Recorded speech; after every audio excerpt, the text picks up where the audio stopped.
したい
信じているのミラクルロマンス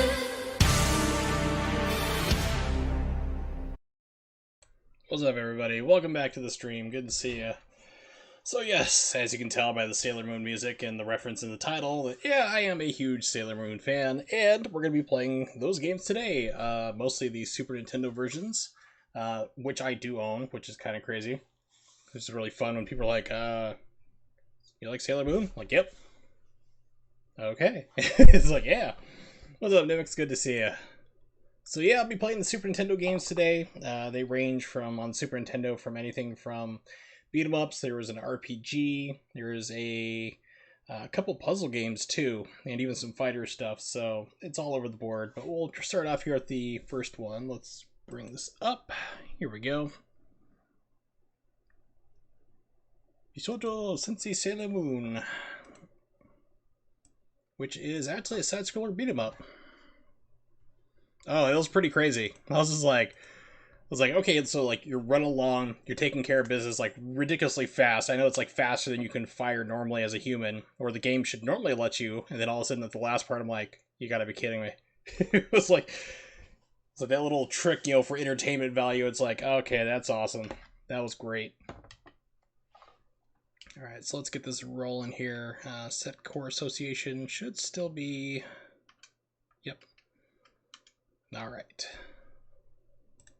I don't know why, but...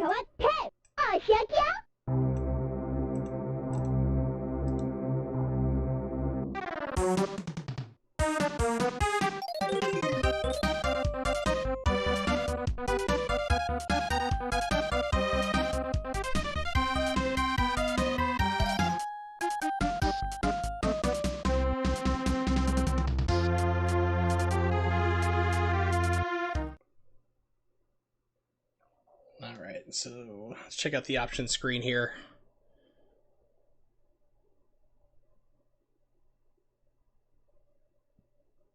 So we got difficulty level. Pardon me. That's normal, that should be fine. Lives. Y and B. Attack and... okay.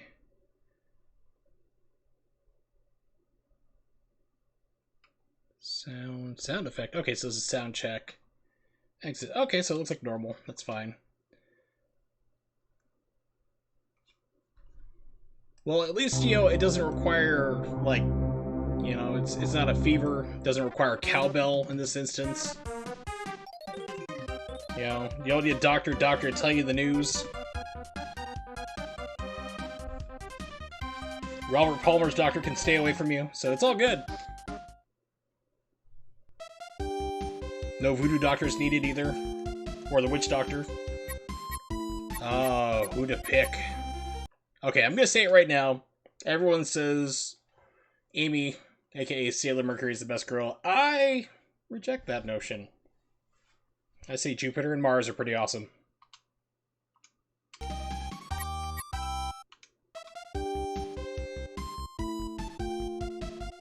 Twitch, on the other hand, doesn't like my stream already. Didn't drop anything, he just gave me a warning. It's like, hey, we're seeing instability. Okay, as long as it's unstable, that's fine.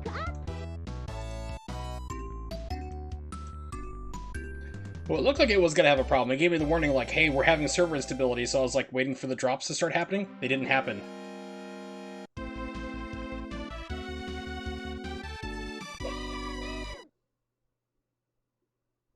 Okay, that's some weird emulation problems.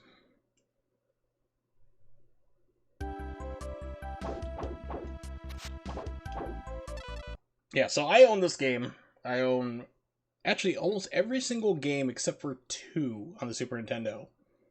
Yeah, it was like split. That's not right. Because like I said, I actually own these carts. So I can tell like right off the bat, like that's not normal, even though it should have been pretty obvious that like the circle wasn't complete.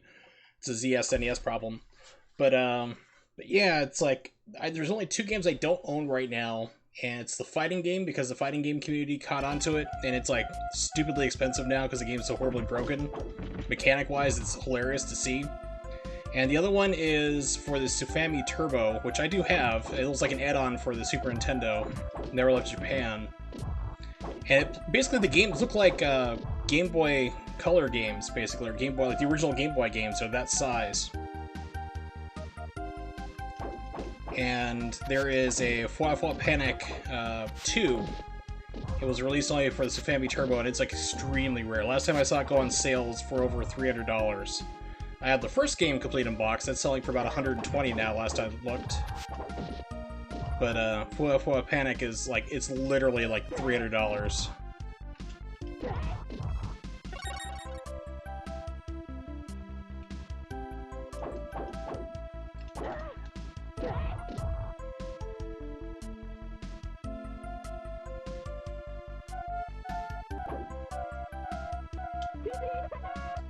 Yeah, I love this game. It gives you like a charge attack.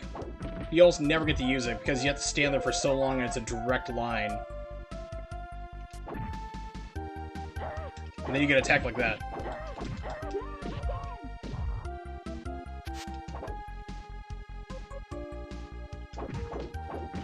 There's also an arcade game of this. I have played it before on stream, and I'll probably do it again if I hate myself a whole lot, which is most of the time. But I actually got to play it. They have it at Galloping Ghost Arcade in outside of Chicago, Illinois. And it's...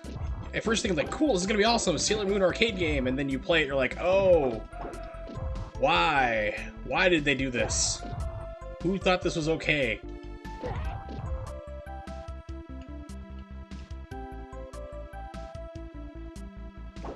Kind of funny, it's like a speedrunner I know, L-Rock. He actually ran a game he ran Teenage Mutant Ninja Turtles, the arcade game, at this AGDQ. He actually had a friend of his was getting married, lived in the area, and they went to Galloping Ghost for the bachelor party, which is like, oh man, that's a killer bachelor party. And he sent me, he put up photos of it there. He's like, hey, check this out. And he played the Sailor Moon arcade game they have there. I'm like, oh, cool, it's still there. They haven't got rid of it. Which I doubt that they ever would. I mean, Galloping Ghost is this huge, like, warehouse full of arcade games. You spend, like, it used to be $15. I think I heard it's now up to $20. You pay $20, and you have the entire day. It's like, you can come back if you want. You have, like, a, you know, basically a pass to get into the building again. And it's like, all the arcade machines are set on free play. And you can stay there the entire day playing as long as you want. It's awesome.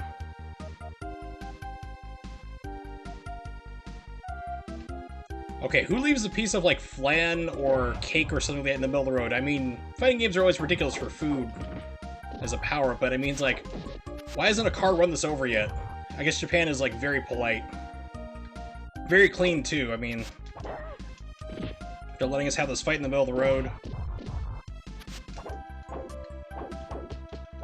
No one's calling the cops as some teenage girl wearing a ridiculous outfit. Looks like she has Marfan syndrome problems with the gigantic legs and limbs.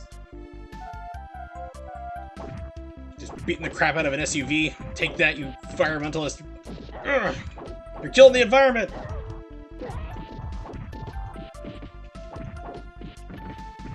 Die, car!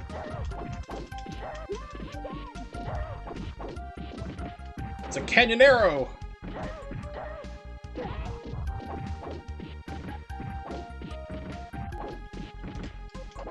You know, if I was thinking I would have got my fight stick out, probably will have to do that. Like, oh yeah, I'm pressing the button a lot. Might need a turbo function. I just never wailed on this car long enough to dent it up as bad as I am right now, so I'm like, I want to see how far this takes it. Oh, that's it. So, now I'm responsible for property damage. Trapped in the Twilight Zone promo?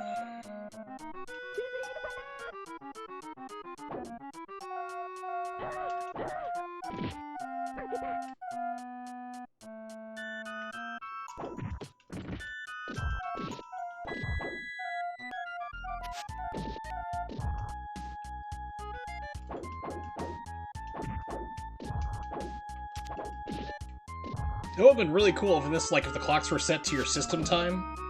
But I mean, this is a Super Nintendo. It didn't have any, to my knowledge at least. I mean, I could be completely wrong about that, but to have an internal clock like that. I mean, the Satellaview did, but it was looking up to satellite servers in order to get time events, so that's like the only one exception, really.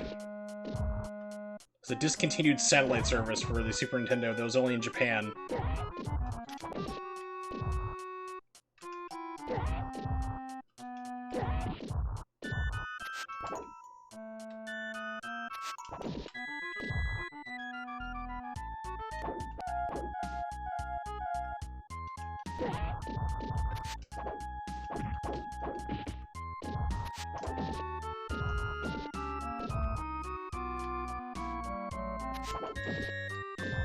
And I also have, like I mentioned, there's an RPG for this, for Famicom. I have played it. Got pretty far. Like, it took me a long time because I was, like, slowly trying to translate everything I was reading, and it was just a real pain in the butt. Fortunately, other kind people on the internet have translated the ROM. I do have it downloaded, so I can either play through it that way, but there's also a way now that you can actually update your cartridges without having to reflash a ROM. I think the guy's name is Voltaire. Something like that along that lines. He's on Twitter. He does different mods and stuff and work for consoles. And I think he was the one who came up with it. Where you have the ability to, like, basically it's like an add-on chip. You don't have to solder onto the back of your cart. It can, like, override it and, like, so you can, like, do translations and stuff right on the fly. So you can program it for, like, a translation patch for the game you want to play. Stick it on the back of the cart. Like I said, no soldering required. And you have that version instantly. So I definitely want to look into that, because I would love to... You know, love to have a translated version without having to destroy my original cart. Or have to pay, like, you know, $40 for a repro or anything. It's like, I just want to be able to play the game that I already own right now in English. Because, I mean, let's face it, my translation skills are kind of going crappy. I don't have anybody to talk Japanese with out here. Reading, I am still terrible at, so I'll probably never get good at reading.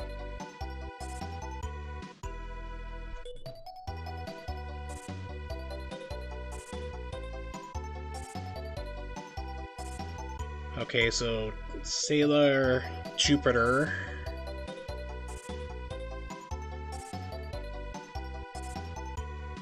Okay, so just giving me, like, bonuses, rankings, stuff like that here. Average C. I got a C rating, so I suck. Or a C for cool. There we go, that's it. Yeah, that's not right.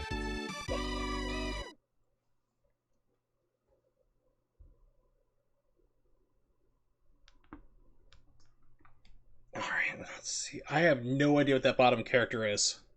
I'm like, what now?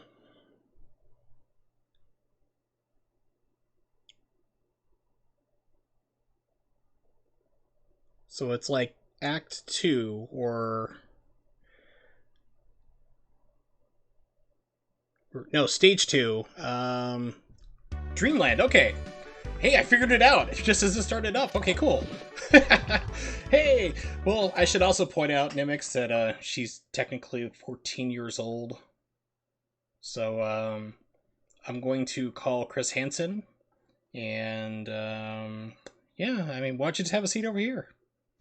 Yeah, that's what I love about Sailor Moon. Especially the American version, just really... The very first animated version really screwed things up horrifically. I mean...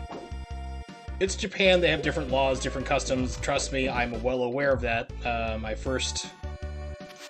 Actually, it was like second girlfriend, I should say.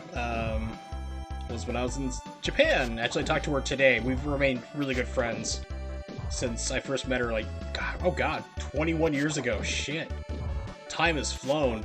But yeah, I was 17 when I met her, and she was 14, and I've always looked like 4 or 5 years older than I am, so I looked like I was 22, 23 at the time, running around with this 14-year-old girl. Nobody thought it different in Japan for like 2 weeks. They're like, yeah, whatever.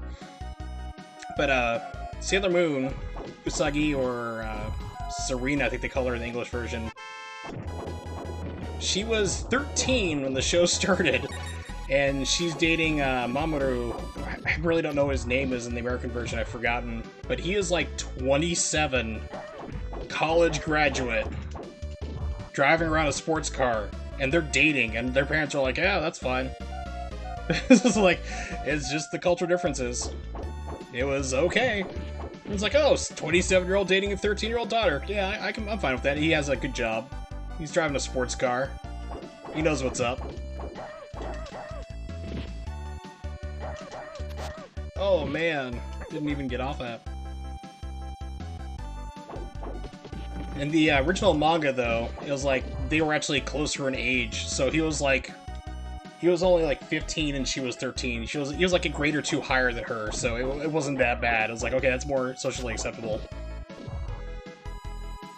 Hey, Morg, what's up? Good to see you. Yeah, this game, I actually own it. It's not that memorable. R is a little bit better. I mean, it's an upgrade to it. But it's still pretty forgettable.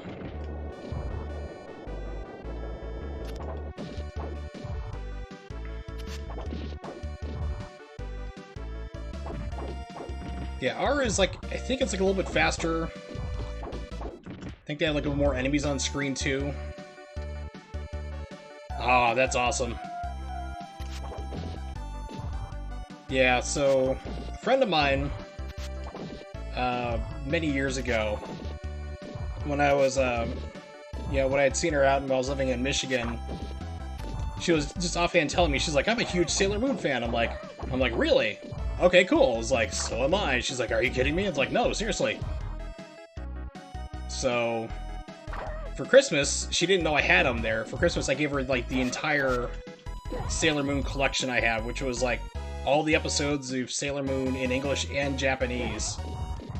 And all the movies. And she was like, oh my god! She like, literally called me up, like, just freaking out. She was like, I have so much Sailor Moon now! It's like, yep. Enjoy it.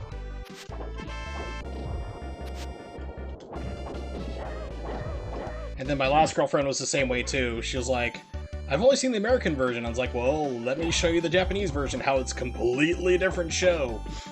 So I made like, oh wow, I made a couple DVDs, threw some episodes on there, so she like watch it on her DVD player. I saw her the next day and she's like, this show is completely different. And it is. It's kind of like, gotta adjust my headphones real quick. It's kind of like, what was it? Go Lion was the basis for Voltron. And that show, if you've never seen Go Lion, that is violent. I mean, it's like the first episode shows like dead, rotting corpses, people being tortured, genocide on a planetary level. It's like, they had to hack it up into pieces to make it to like a kid's show here in the States. And it's kind of the same thing they did for Sailor Moon, the American version. They're just like, for the most part, like the first 2 seasons. Until I got to like S, and then they finally started doing everything closer. But I mean, it was just like, the show was just cut to pieces. Like, one episode of the show in America would be like 3 or 4 episodes in Japanese. Just hacked to be whatever they wanted it to be.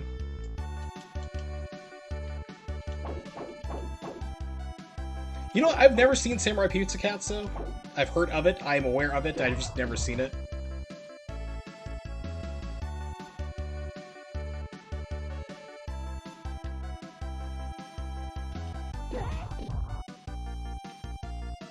But then, of course, later on, after Sailor Moon became kind of like more popular here in the States after a couple of years, I think it was Funimation was the ones, it had to have been Funimation who brought over the rest of the series. At least S and Super S.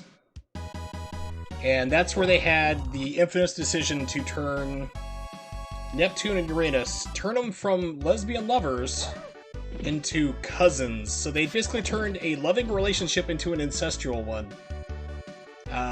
Fans and people never really let them have them down, you know, they never let them forget about that. They're like, they're just very close cousins and friends. I'm like, oh no, they're not. They are lovers.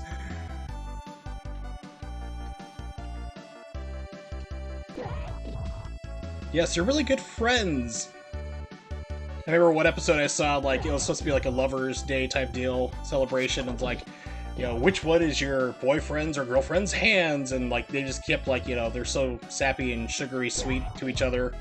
They were instantly winning, and they're like, wow, they're really good friends to be able to pick each other out here. It's like, it cracked me up.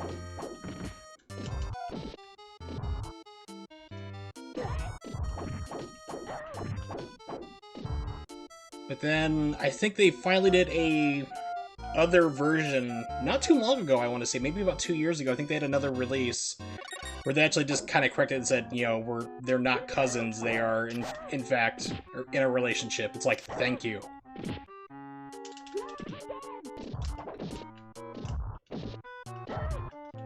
Then they had Sailor Moon Crystal, which I thoroughly enjoyed.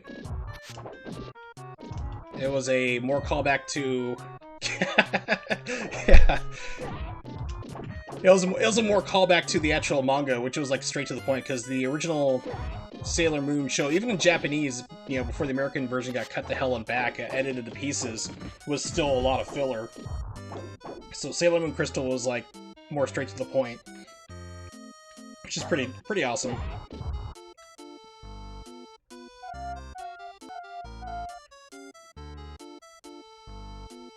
And of course, if there's any type of male or female pairing up, they're always brother and sister, even if they're not because they're, quote, not related by blood, so it's okay and not creepy.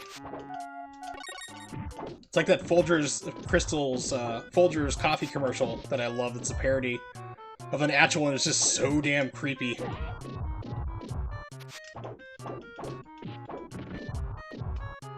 Ooh. Well, actually, Ramona was bi.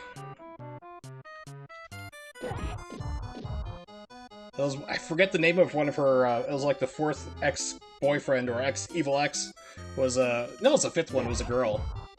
She was like a ninja. I'm blanking on her name right now. I read all the comics. Drawing a blank. Roxy. That sounds familiar. Oh!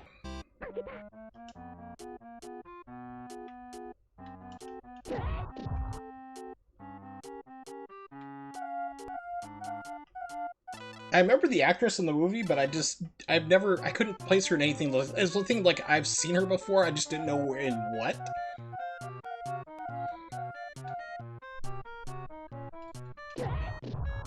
Is this a Dragon Ball Z capsule in the background? Is this tied into Dragon Ball Z franchise? Sailor Moon cross Dragon Ball. We need it. Get on it, people. Make it a thing. Game in the past that's like 18 years old, 17 years old. Actually, longer than that. 27 years old. My math is terrible. Hey, it's Alex. What's up, buddy? Hope you're doing well.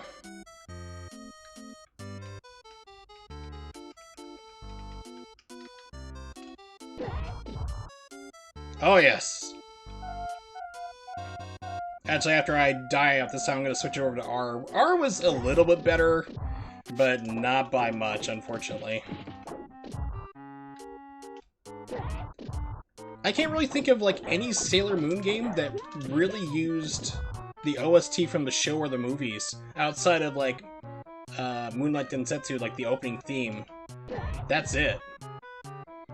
I'm doing fine. Thank you for asking. Actually, tomorrow, I have to get up a little bit earlier than usual. And I have to get a whole bunch of blood work and x-ray done, stuff like that, for my back fusion. Which, if you haven't heard, my back fusion is scheduled for February 21st. No, there was a Sailor Moon RPG. I actually own it. I was talking about it a little bit earlier. It's Sailor Moon, Bishoujo Sensei Sailor Moon, Another Story. And it's been translated into English, but my copy is Japanese, so... There's actually a way you can put a chip on the back of a cart now. I think it's Voltaire is the person I'm thinking of. I follow him on Twitter. I think he's the one who did it there. Basically came up with a custom chip that doesn't require soldering. You can put it on the back of like any SSC cart, Super Famicom cart, and you can load it with a translation patch, and it will play that version. So you don't have to like reflash your ROM, you don't have to buy a repro or anything. So you can just put this chip on the back of it, like costs about, I think, 10-15 bucks, load it up with whatever you want to have on there, the translation patch, and it'll play. You know, in that language, which is pretty awesome. So that's something I definitely want to get, because I want to play through that game again, the RPG, but in English, because I did it with Japanese, which my Japanese is pretty bad, admittedly. So that'd be fun to do. Oh, thanks. Definitely appreciate it. So I just want to get this done with. I mean, it's been 2.5 years of constant pain and agony. So I gotta get blood work done and everything to prove that I don't have pneumonia, which I don't have it anyway because I'm familiar with what it is and I got the vaccine, so I shouldn't be getting pneumonia again until I'm 65, if I live to be that long. I gotta make sure I don't have MRSA or anything else like that. Like my chest x-rays are clear, I don't have any horrible infections or anything crazy. I also have to get a back brace too, because I'm gonna be wearing like a back brace for like 3 months after the operation, while the bones are healing and setting in place.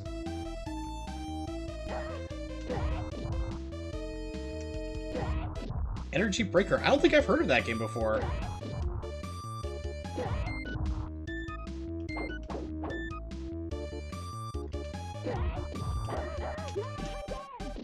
I love how like translations are now becoming like more common. Like even for like Saturn, I mean, big stuff like Grandia actually got translated last year.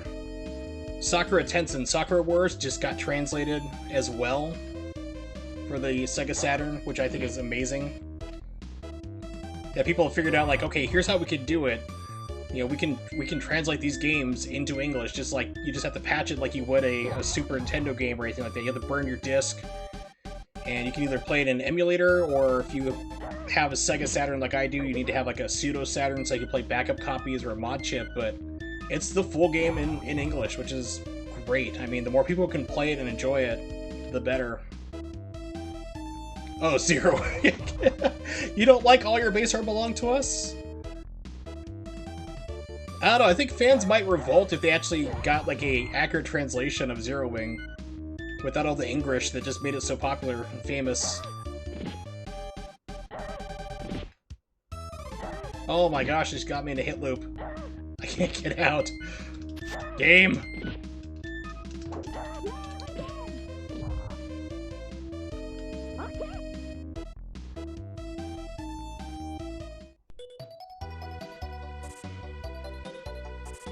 Oh, I got a D rank? Really?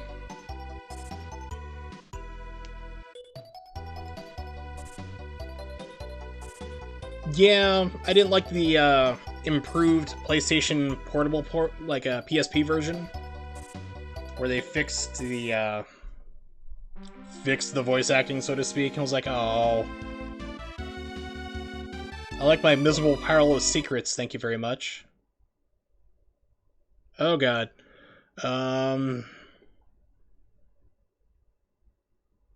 Something factory, I think.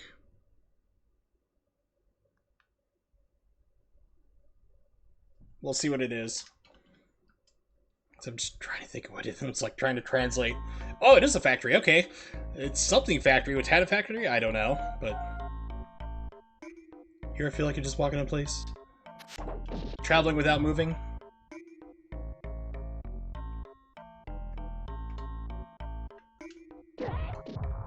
When I think Sailor Moon, I think of the industrial factory scene that sounds like it's... Yeah, music to sleep by, or Rejected from Chrono Trigger.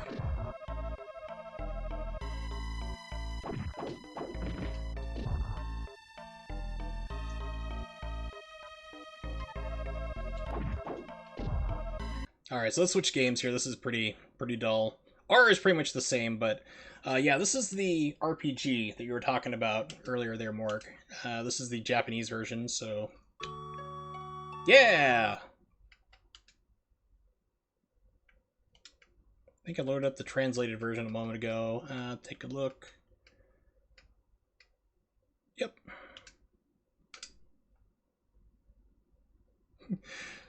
Homer, why did you bring me to a gay steel mill? I don't know!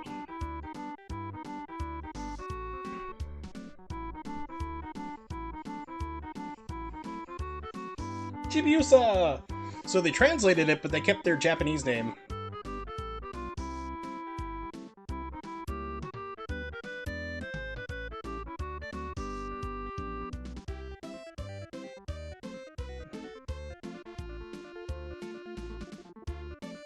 It's also gonna be really weird too, because I mean, she does find out that Chibiusa is her daughter from the future. So it's like, well, I guess we know what to name our kid.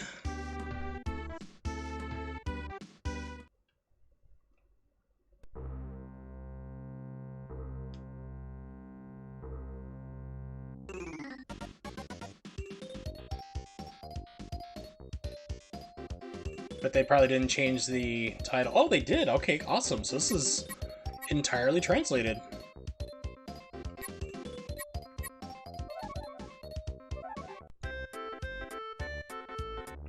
Okay, this is not what I thought it was. I thought this was... Okay, this is Sailor Moon R, the fighting game. Okay.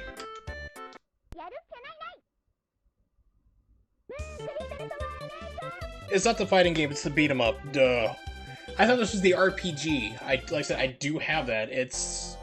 In fact, it's the same... Grab it right here. Shoujo Sensei. Ah, this is the one I was looking for. Okay, yeah, that's the RPG, another story. This is just Sailor Moon R, which is fine. I want to play it anyway, so... I was like, wait a second. But it's translated anyway, so cool. I'm for it. So this game instantly is faster. It's nice. You still have kind of crummy reach. But it's an improvement. I mean, honestly though, this is still better than the arcade game, which I'm sure I'll have to fire up at some point.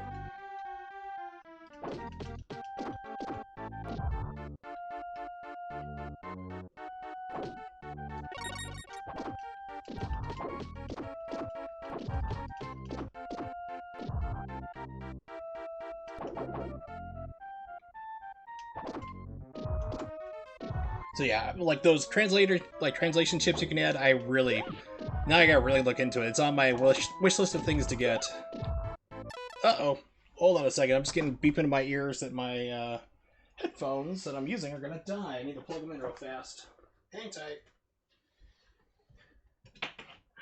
Plug this in.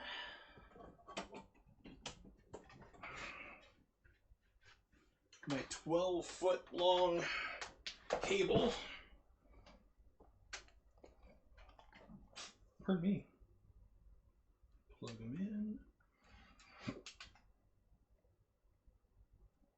There we go. Alright. Hey, I would say I would vote for Hagar. Because, I mean, it's like, I would be afraid if, like, he found out I didn't vote for him. How do you propose that we do social, like, you know, prison reform here is like, with a pipe? Or spitting pile driver. Hagar 2020, he stands for HOOP! Yeah! You know, like, yeah, whatever Hagar sounds makes from the arcade, that'll just be a slogan. I'm not sure how you'd spell it, but I mean, I would say definitely put it on posters. Debates would be awesome with them. Be like hell, it'd basically be like a WWE event. Which I think would make politics far more interesting. You have like a cage match, ladder match, people like trying to get onto the top like to win the nomination. Oh yeah, Saturday Slime Masters. He was in that game. I forgot about that. I love that game so much. Not the Super Nintendo version. That version's not too great. The arcade ROM is where it's at. So much fun playing that with my brother back in the day. Like, back when Callus first came out, the first CPS-1 emulator, like around 98, 99. Oh man, so... I don't think it supported Sidewinder controllers. It might have. But I remember it's like we used to be crowded around the keyboard. Half the keyboard was his side, you know, programmed for his buttons, mine for mine, and so we're like crammed uncomfortably close together just playing Slam Masters for like 2 or 3 hours.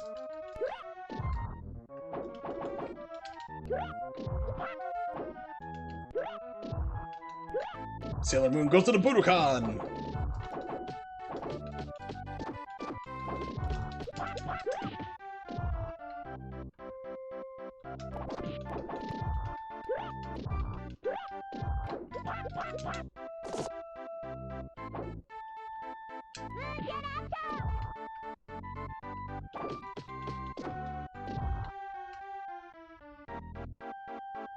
Also, Sailor Moon, her name is Usagi Tsukino, which is basically Rabbit of the Moon, or Rabbit from the Moon.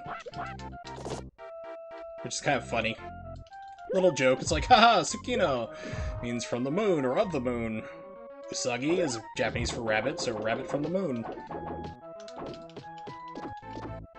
Usagi Yojimbo. That's a little bit different. Speaking of Yojimbo, because my brain works in very fractured manners, like I said, it's like with my back surgery, of course, when that happens next month, I'm probably not going to be streaming for like 2 to 3 weeks. But when I do get back to streaming, I do planning on playing a lot of different games like I'm doing right now. I also plan to be tackling some RPGs. Final Fantasy X is one I want to do. Which, ask a general question, if anybody here knows, like, the remasters that came out for Final Fantasy X, does it, like, can you skip the cutscenes in that version? Because the PlayStation 2, I made my own rip last night of my PlayStation 2 game, which I should have just probably downloaded, it would have been faster. But fired it up in emulator, plays flawlessly, no problem. But you can't skip the cutscenes. I'm like, oh. That's about 3 shoujo manga on University Challenge. Hey, Sailor Moon counts. That's one, at least. And then if you really want to destroy people, say School Days, if it ever comes up again. School Days. Nice boat. People who have seen it will basically recoil in horror. And then basically anything else after that. You can also say Domestic Girlfriend or Nana no Kojo. That's another one that'll make people go, oh my god. It's what I call the dumpster fire of anime. Giga also said the same thing, which is hilarious. His videos are really good on YouTube. But yeah, Domestic Girlfriend is one of those, it's the classic tropes of, oh, yo, I got a crush on my teacher, and I just banged this other girl, lost my virginity to hers, and took hers too, and whatever, we're not really dating, nothing is, she's cute though, but I hope I see her again, and then you come home from school, and your teacher's there, along with the girl you banged, and you find out that they're sisters, and your dad is marrying your teacher, thus making her, like, your stepmother? And the girl you just had sex with, your stepsister, and you guys kind of keep up the whole relationship. It's like, they're like, even like the girl's like, we can't be in a relationship anymore because we're related. Just like, why does that stop us? It's like, wow, somebody finally said it. It's just like this train wreck of a story, romance story, but it's one of the things that, like a train wreck, you just can't keep your eyes off. It's like, it's just so horrible. You just want to see like what terrible thing happens next.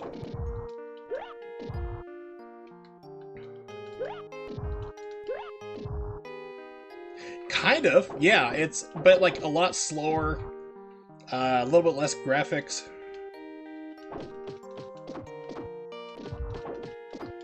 I mean, it's not like, it doesn't start off with like, you'll never believe what happened to me, or however they start, I really don't remember.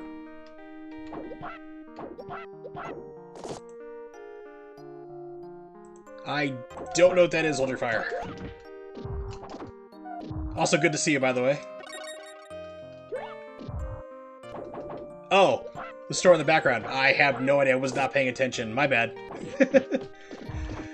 I've been slowly trying to translate the other game I was playing it, and got lucky twice. Probably Rush, I think it might have been, because I think Rushy was, would be like Rushu or Rushi. Yeah, probably like Japanese pronunciation. I think it was just Rush, though. remember being like one of the jewelry stores in the show.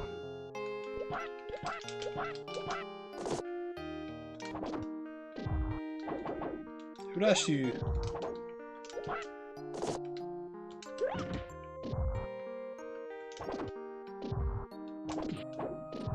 I mean, Sailor Moon R is faster, but it's like, good God, this is still a lot back and forth.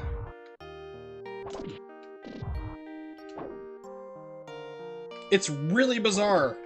I agree. It's not too bad, but it's like, it's not what the type of music you'd expect to hear in a beat 'em up. It's slow-paced. It's very relaxing. You expect to have like more energy to it, like this. This is better.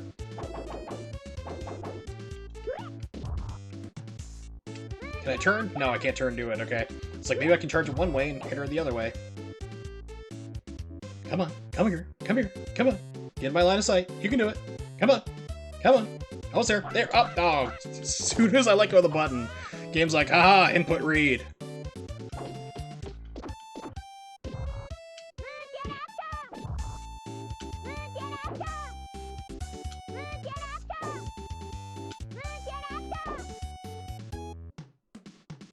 Come on. Yeah. Yeah. Optic Blast, Optic Blast, Gene Splice, Gene Splice! Which I used to swear it sounded like saying Jesus Christ, like, Jesus Christ! Yet another one of my favorite games. I have so much fun memories of playing these games in the arcade. Not this game, though. The Sailor Moon fighting game, or beat-em-up game, the arcade game, is just, it's not fun. Much like the Dragon Ball arcade games. Oh god, those are like, those are even worse.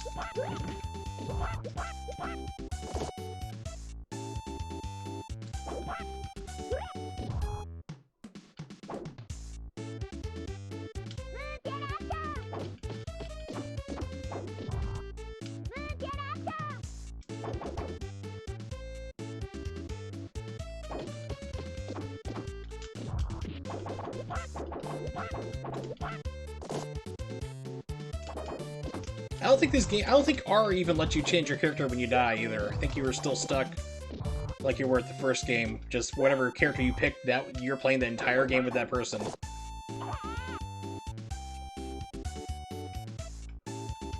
Yep. Yeah, I was thinking like, wait a minute, I got a screen clearing attack I just remembered right now. Which killed the boss off the screen. Nice.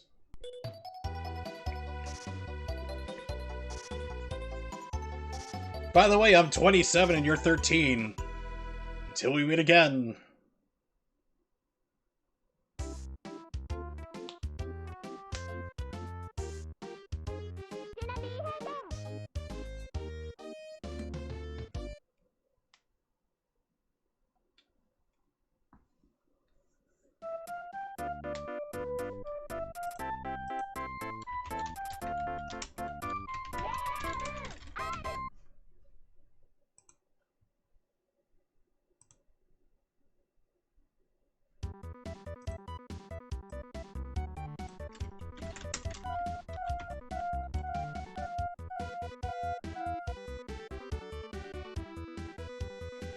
Hold on a second here, I'm looking up something real quick. Here it is, okay.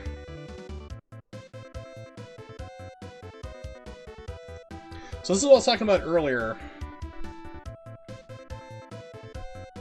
Basically, like, you can... Pause the game real quick. You don't have to solder this into it, it's like flash memory. So you can basically attach it onto your cart, and you can translate whatever one you have. Like, so, like, I want to get one of these so I can take my Sailor Moon RPG, the Super Famicom card I have, Another Story, and put it on the English patch without having to reflash the ROM. You need a mod to skip it? Oh, no. Because I really don't want to buy the game Hold Your Fire. So, because like I said, I have the PlayStation 2 version. Yeah, I'll just put up with that. But it's like, you can't skip any of the cutscenes in that game. And that's something I remember too, like on top of like the whole laughing scene, which I didn't play near long enough to get to that part. I just did the first beginning part where Sin shows up, wrecks everybody, and you get taken to the future. Spoiler! But yeah, it's really funny is that, like, I'm gonna call him Titus, because everyone calls him Titus. Titus! Looks kind of more, I guess say like white. Would be like, you know, like in the in-game model, and then it cuts to like the detailed FMV, and he is like clearly Japanese.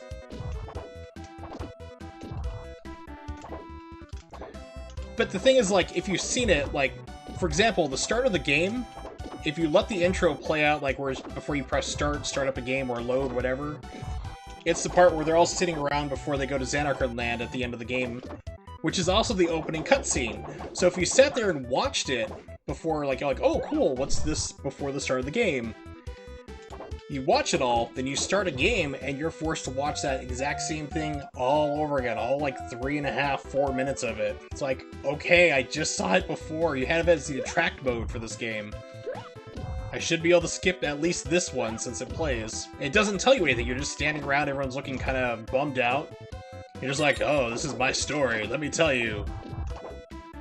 And then the game starts proper, it's like, oh, come on.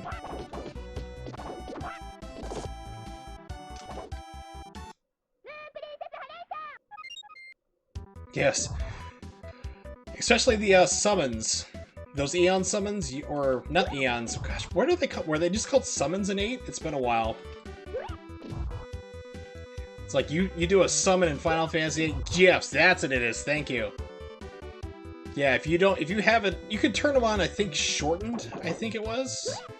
Or maybe that was 10, I'm thinking, but I remember 8 was just like, it was like, oh crap, here you go. If you weren't totally abusing the draw magic system, which you can easily break in that game, like in very short order and become ridiculously overpowered. But if you play the game as intended without doing that, and you're doing summons a lot, oh man, just get some popcorn and get comfortable. It's kind of like when I beat Death Stranding, it's like, oh crap, 2 hours of watching the ending, it's like, I just want to go to bed.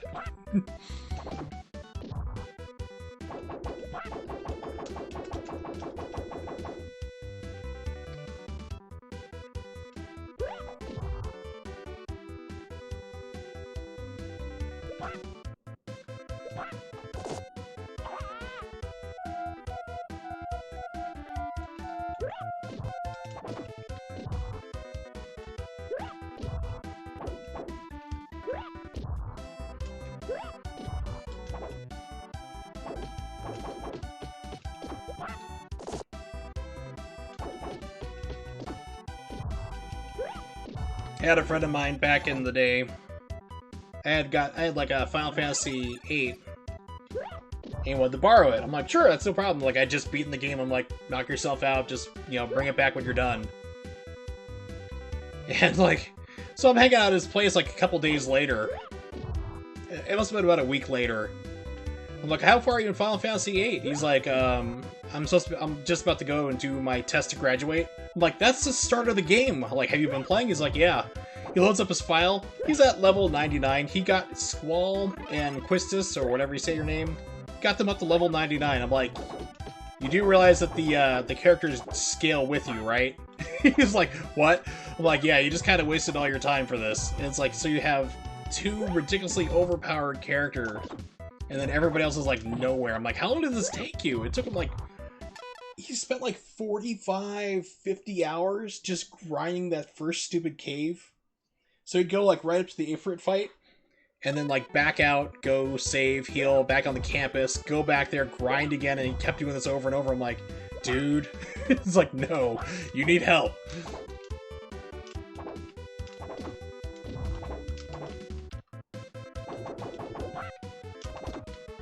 But of course, that's also like, he and I would speedrun, like, before it was a thing, like, Resident Evil 3, and that's where I also kind of came up with the whole challenge, because we got way too good at the game. I was like, what if, like, yeah, it wasn't like they didn't scale, like, exactly with you, like, 1 for 1, but they did scale with you a little bit. But, like, we got really good at Resident Evil 3 Nemesis. So I was like, I'm like, I bet I can probably take out Nemesis with the knife only, like the very first fight. And we're like, so that became our thing, like, can you do that? And it took probably about an hour or so I was trying. I finally got it. Like, I had to use all my, like, healing herbs and got stupidly lucky, and I was, like, one breath away from dying, but I took him down with the knife. I was like, okay, it can be done. Let's not do that again.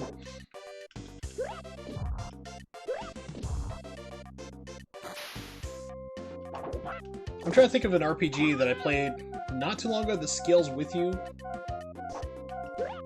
Like, I mean, like, really scales with you. It's like, there's really no point. I think it was Final Fantasy 15.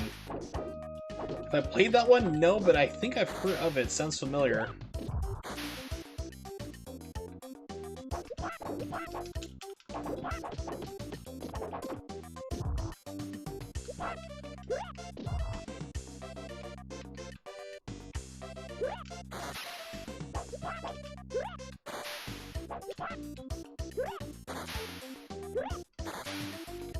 Everybody into the piranha water! 15 minutes to kill.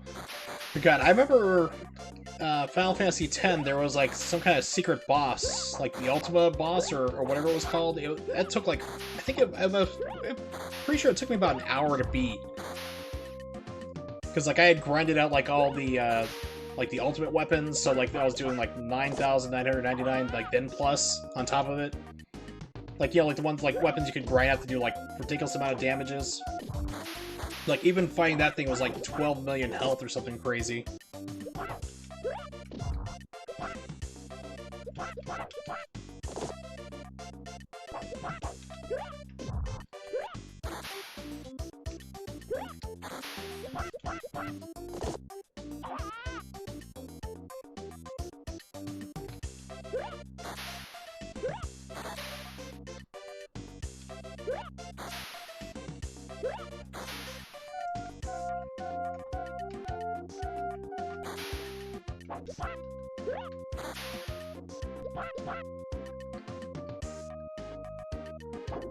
Stop spinning, please.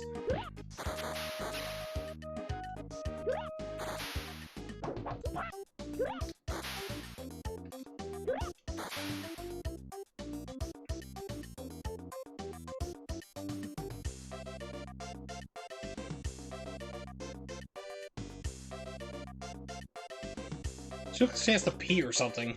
Like, oh, please hurry up. I beg you.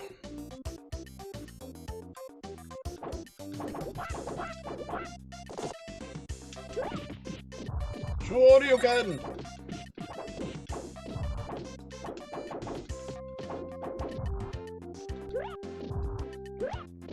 So I played through Final Fantasy VII, not all of it, like recently, not too long ago. Mamoru-chan! No, you're not Mamoru. But I played through Final Fantasy VII, got the Chocobo, that all that nonsense. And that's where I stopped playing it, but yeah.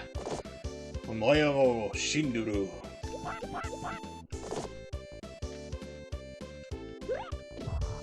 You get the, Kenshiro. I can't do, like, the, whatever.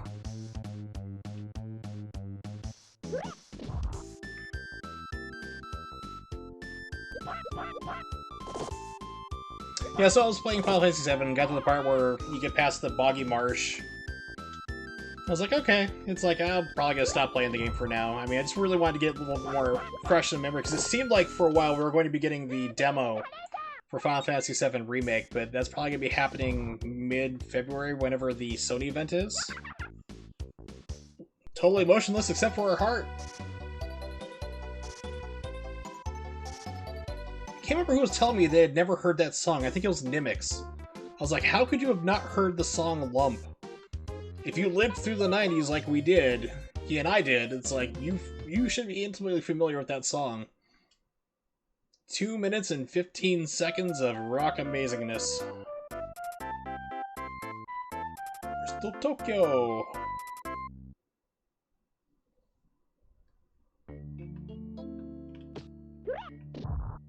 Wait, my special... I was trying to grab her again, it's like, wait a second, my attack is clawing their eyes out? I'm gonna try to do it and just get killed. You, David Bowie. Stop it!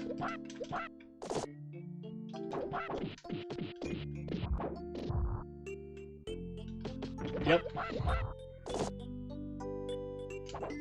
I had the album. It had some great hits like Peaches. I love the video for Peaches to this day. That still cracks me up. They're playing like a peach grove, but it's like cans of peaches hanging from the trees. It's like, okay, this is your standard music video, just singing and playing along, their instruments, and then all of a sudden near the end, ninjas come out of the trees. It's just big humongous fight. It's like, what the hell? That was great.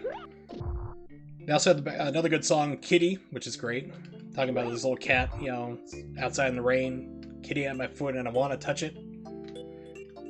Then also, like, at the end, like, the cat scratches him, he's like, you know, fuck you, kitty, you're sleeping outside.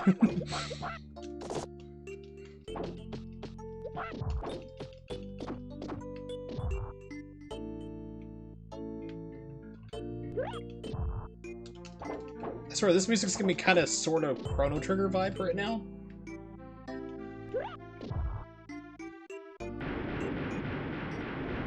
Thank goodness that thing collapsed at, like, you know, 1/7 the speed of what it normally gravity does. Ladies, it's a door. You can open it. You don't have to jump through it. The place is already trashed. What are you trying to prove here? Oh, I'm about to get smacked in the face.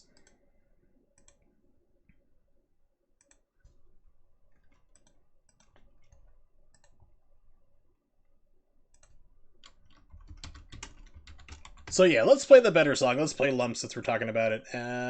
Here we go. Lump sat alone in a boggy marsh, totally motionless except for her heart. Mud flowed up into Lump's pajamas. She totally confused all the passing piranhas. She's Lump, she's in my head. She's Lump, she might be dead. Lump lingered last in line for brains, and the one she got was sort of rotten and insane. Small things so sad that birds could land. Is Lump fast asleep or rocking out with the band? She's Lump, she's in my head. She's Lump, she might be dead.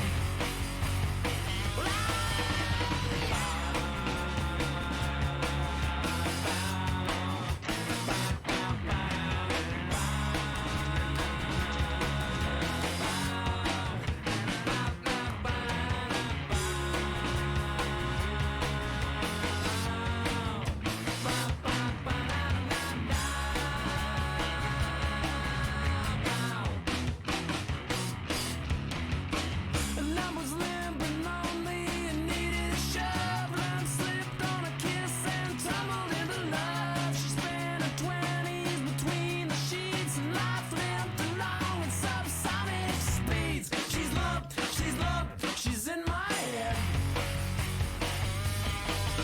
She's Lump, she might be dead. Is this love out of my head? I think so.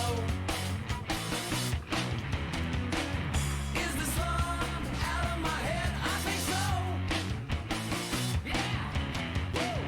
Is this love out of my head? I think so. Is this love out of my head? And there goes the part of my VOD that will be completely silent, I'm sure.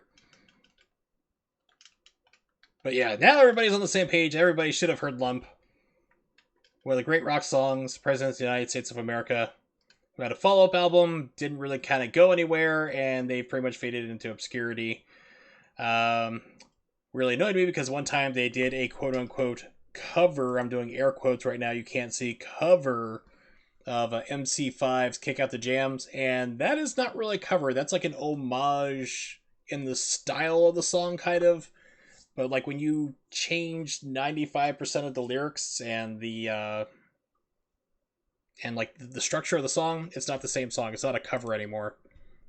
Putting that out there. I mean, music theory would dictate that it wouldn't be a cover anymore, But I mean, I don't really do music theory. I mean, for example, if you're like, let's say in the KFC, you're doing a 1-4-5 progression, do a flat third major interval over a minor seventh, you carry over the one. I mean, there you get a new song. You'd have a really good song there. But I mean, I don't do music theory, so I don't really know what that would be. So who am I to judge a song if it's a cover or not?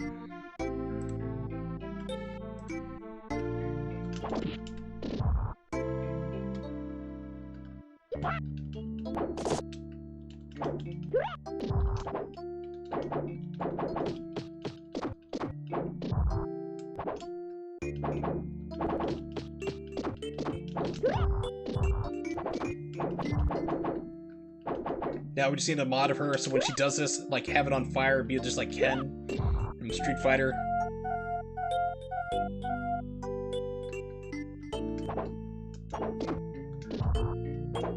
So I think Crystal Tokyo in, like, the manga and animated series was only, like, 20 years in the future, so... Why isn't Tokyo like this now? I'm very disappointed. Same thing, like, I didn't get any hoverboards in the year 2015. Running Man didn't happen in 2017. Movies have lied to me about what to expect in the future.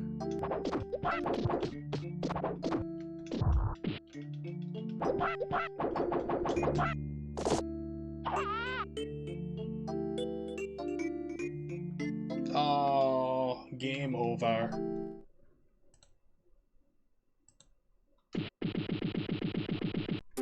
Oh, Luna gets ruled. Alright. Grab my water bottle here.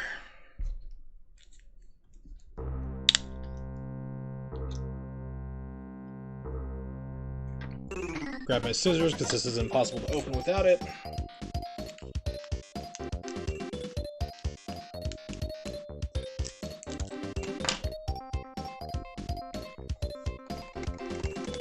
Here we go. Alright. What is Chibi? I forgot what this one was. Oh, you get to play with her. Okay, it's the same game. Just get to play as her. So you can have, like, violence against children. Good job, Japan.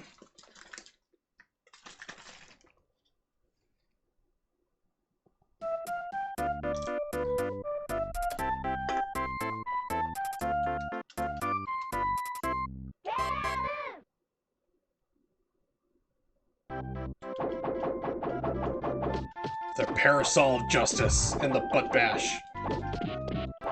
Let's see, what's her get off me move? Is spinning around amazingly on the tip of an umbrella. And what's her everybody gotta die move?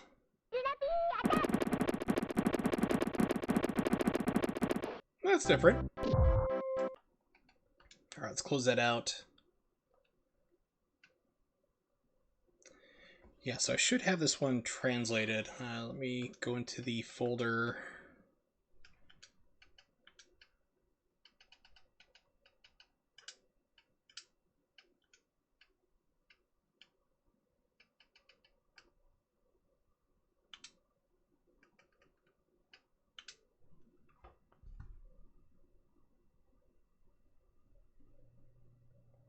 And there's my retro art. So like it closed out for a second, opened itself back up.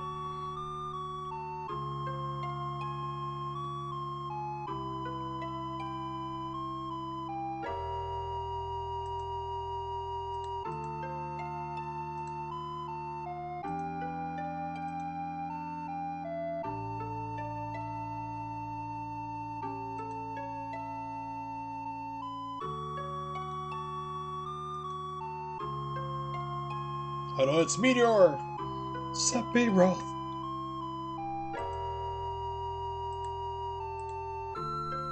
Blah blah blah, okay.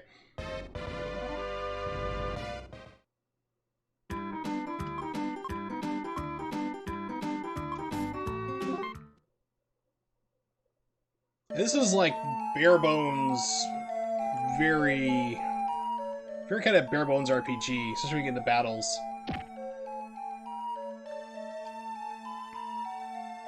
Num Num.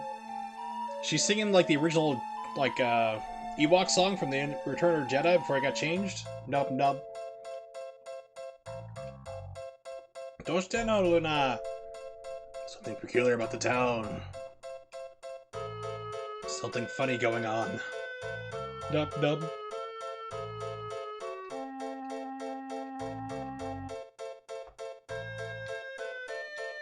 Yeah, she's like, yeah, that's great. It's terrible outside. Something's going on. Sure, we'll go check it out. And I sleep fully clothed. So that way I can sleep in, don't have to, you know, I'm already ready for the next day. You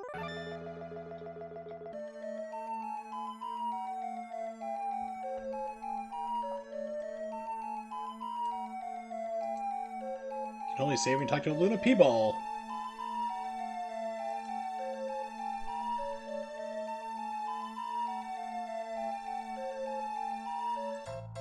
It's a precursor to Toho products plots. That'd be cool. I remember like all the Toho games were like were shooters. I have a couple that are like kind of Castlevania type clones. Yeah. Somebody looks different or weird for me, I'm just gonna kick the crap out of them. Don't worry, we'll figure it out.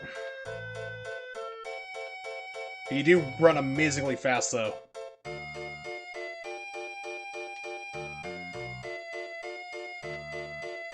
And to have a house this big in Japan, you would have to have a lot of money. Really? They've done racing ones, okay. I don't know if there's a fighter. There probably would be. I mean, it wouldn't surprise me. There's like so many games I've lost track of them. Okay, you random person, hi. Seem to have lost my way. This medicine should recover your health. Girl, would you trust something Bill Cosby gave you at this point? Just like some random person, here, drink this. Okay. 6 fighters, wow. Yeah, because I've only seen like mostly the shmups, and I have like one or two of the Castlevania type games. Like the Metroidvania style they were doing for a while.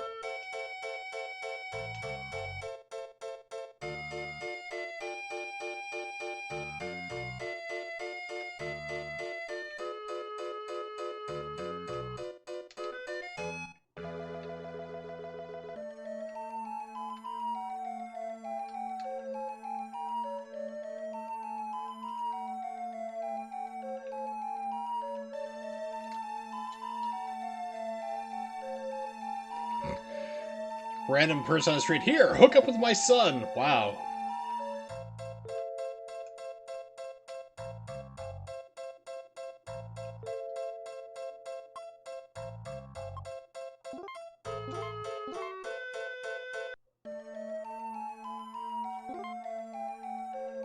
Oh no, the sound restarts whenever you exit a menu.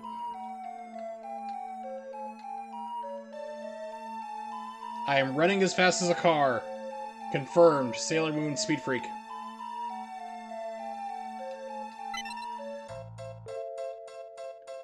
I just want to get into a fight.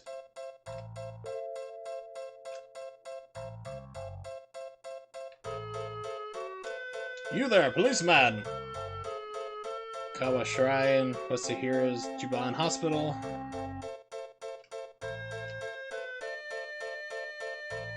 This should be a school.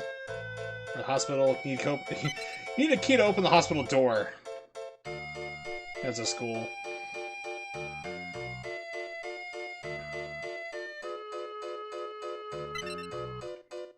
Just hoping to get into like a battle real quick just to show you what the system's like, but this is kind of backfired.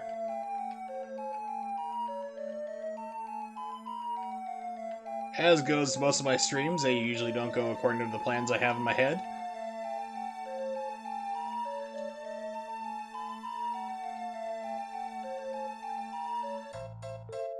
You want to learn how to play the game?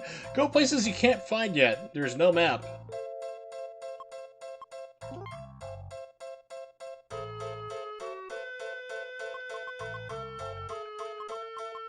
You can set up formations, you can do some kind of neat stuff with it, but I mean, it's just your very cut and dry, run-of-the-mill RPGs.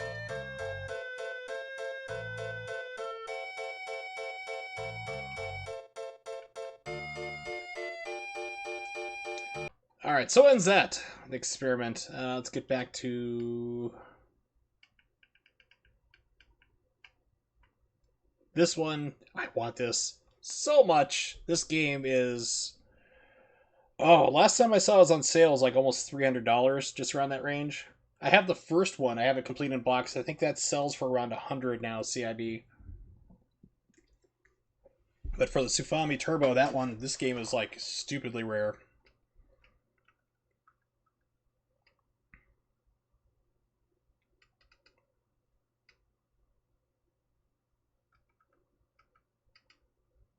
That's what it looks like. The one I have, but it's the other way, laid out laid out horizontal, not vertical. This is the fighting game. I think this is the... There's a couple different ones. So I have these here. I have, Sailor Moon, Another Story, R, and I think it's this one. I don't want to have to dig through my entire collection right now. Let's see. Pull up VG Collect.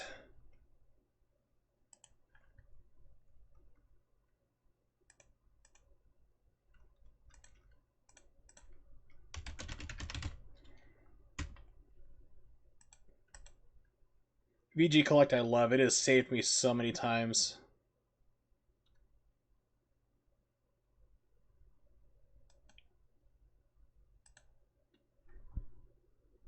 So I was like, do I own this game or not? And I'm like, so I'll pull out my phone, pull out my VG Collect, which is, let's see, it's free for everybody to use. It is vgcollect.com, I think it is. Let's see, yes, .com. So I have, let's see, I have this one, R, we mentioned this as well. And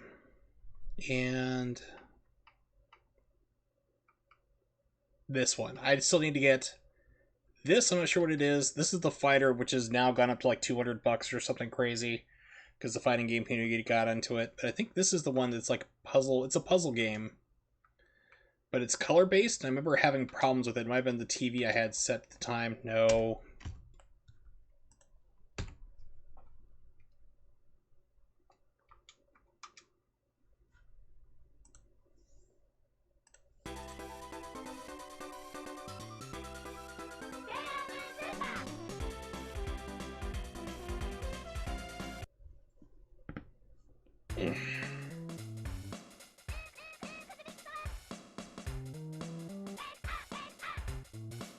It's jazzy, I'll give it that.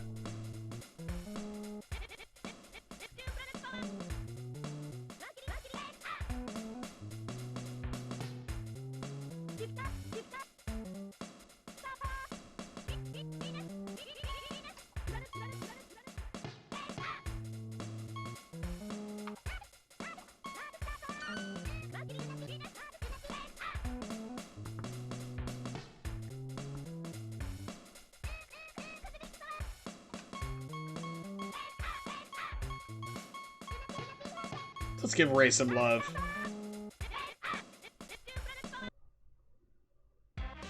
Yeah, so this is the one I have problems with. It's basically like you gotta like get rid of all like the colors on the screen, like basically reduce everything down.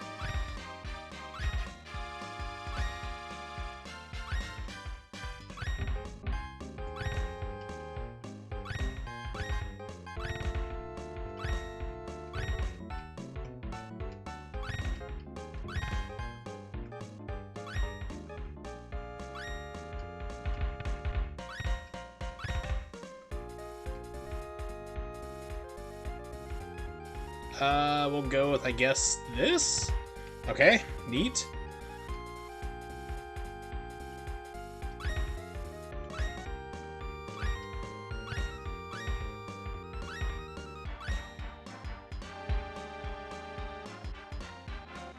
Aha!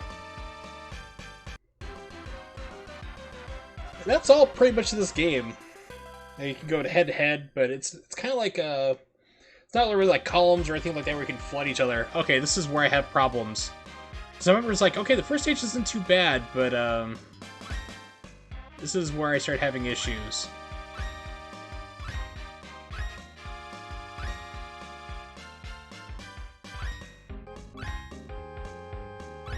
Or I could just start doing this, like, hitting buttons like crazy, hope I get it lucky. My score's gonna be terrible, I'm sure, but...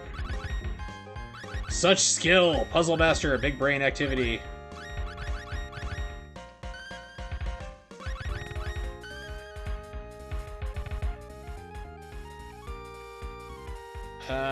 Sure. Yeah, except for... I've tried Mr. Driller, I am not good at that game at all. He was doing like Arcade Night, and I think Nimics, or maybe you picked it, I can't remember. Somebody picked it! I played it, and I am not good at that game.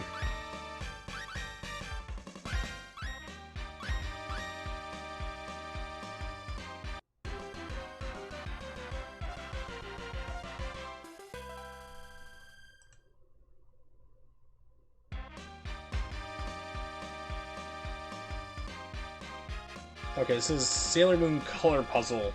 Okay.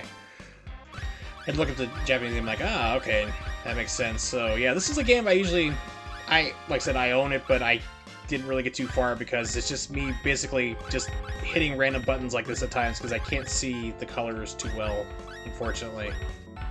Color blindness and all that fun jazz.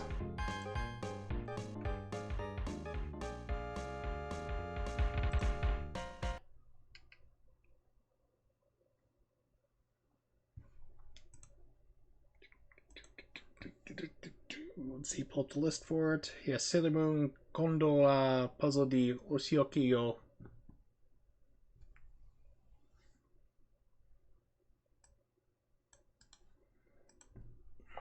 Close content.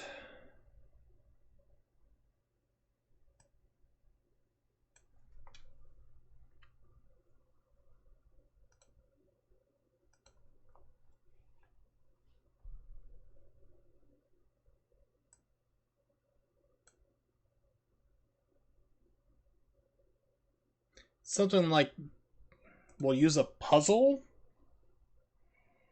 or this time we'll use a, like, we're using a puzzle, this time we'll use a puzzle, something along that lines. Like I said, unfortunately, hate to say it, my Japanese skills are really getting worse without having anybody to really talk to. That was our, we already played that, that's the RPG.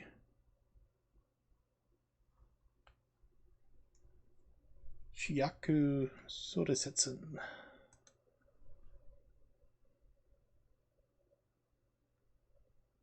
Okay, let's fire this up. We'll see what it is. Run.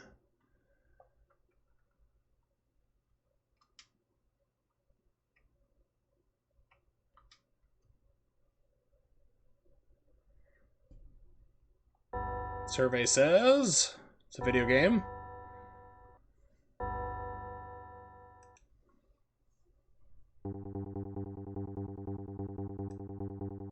It's got an interesting beat to it.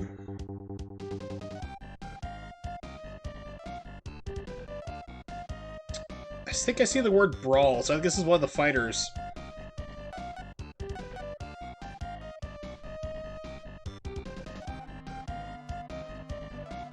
Let's see, yeah, tournament. Renchi. And I know this is option.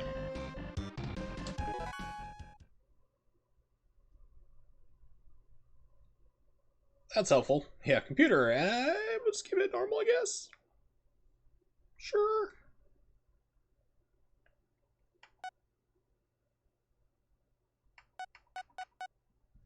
And...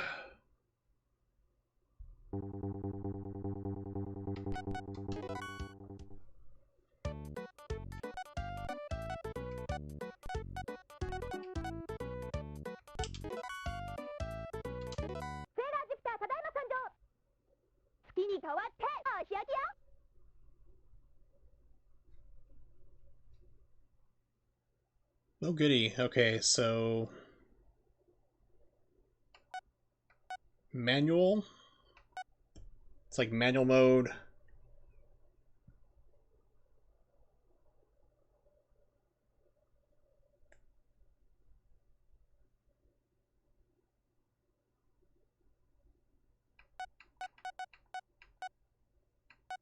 Alright. 2 punches, 2 kicks. Got it. Let's get rocked. Yes, this is not the popular fighting one, I'm pretty sure. I think it's the other one. Maybe it is this one. It's like, the fighting games for, like, Sailor Moon for the Super Nintendo were incredibly busted. Maybe it is this one.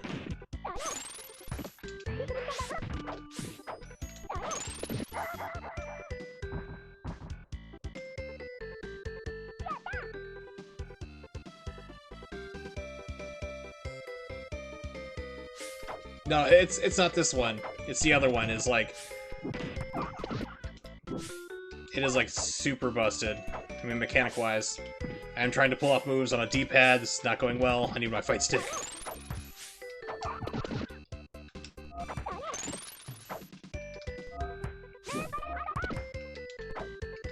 So I have a back teleport.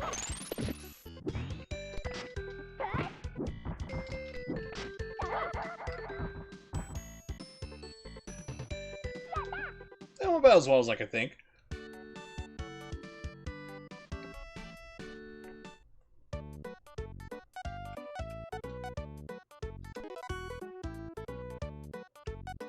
Yeah, because I remember the one that, like, you see in fighting game tournaments, so they have side tournaments, the little joke things, has Hotaru, which is, like, the child version of Saturn.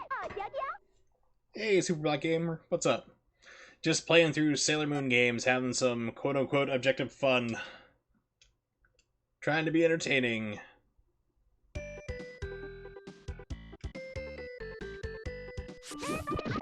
Oh wow, that was awesome.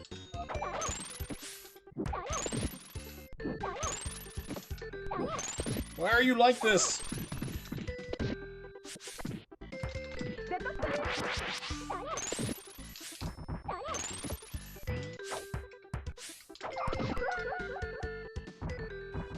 This game just does not go easy on you. There is not much in the way of like, hey, we're gonna give you a second or two. You know, the computer will go easy on you. Figure out some of your moves, you know, it's like most fighting games will give you at least 2 or 3 rounds before it just starts dropping the hammer on you. Not this one. Just trying to figure out what moves are. And I'm not. Restart.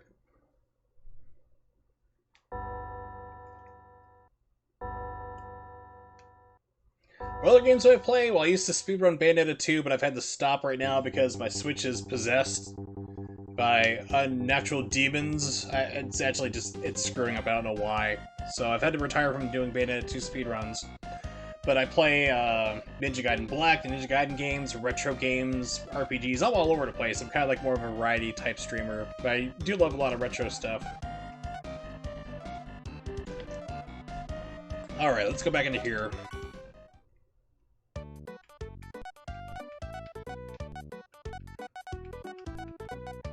Love FMB games, I'll play those from time to time. Torture everybody who shows up.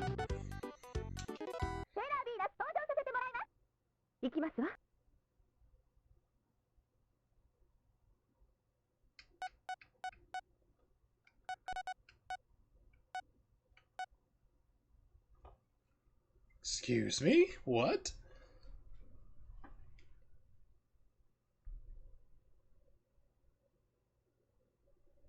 Ah, I was kind of handicapping myself a little bit. I see.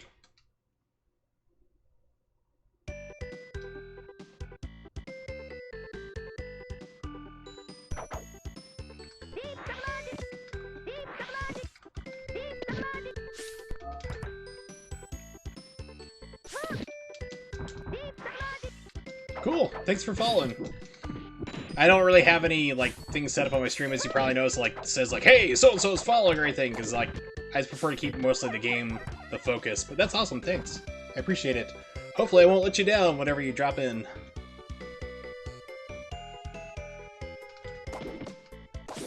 So yeah, I play all sorts of different games. I mean, I'm all over the place, but...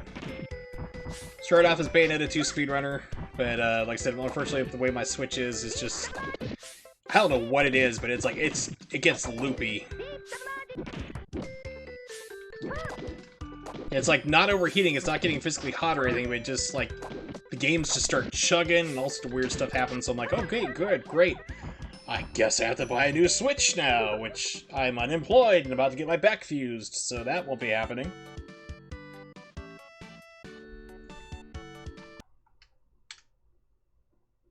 Let's see. Okay, so we've done that there, got my butt kicked there. Tried that already. That's the puzzle one that I own and I can't see the colors for. Color blindness. This is the...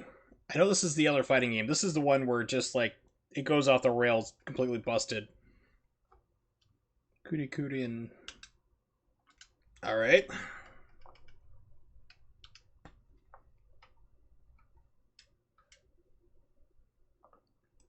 It just occurs to me that, like, I probably should have... Well, I could have. I could have hooked up my Super Nintendo since I have almost all these games.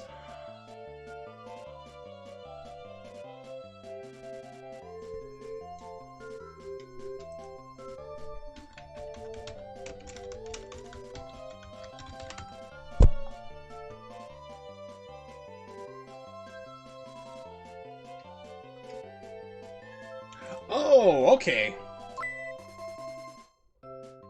Kurukkurin. It's like, this is like the precursor to Fuwa Panic.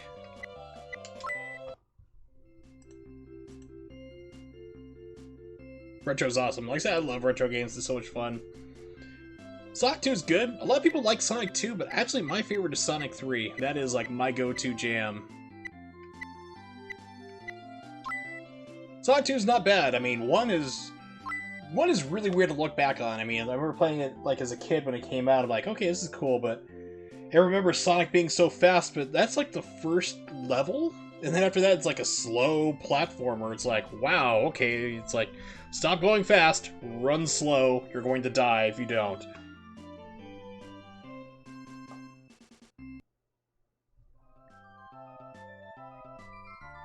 Shining Force 2 was a good one. I definitely enjoyed that game.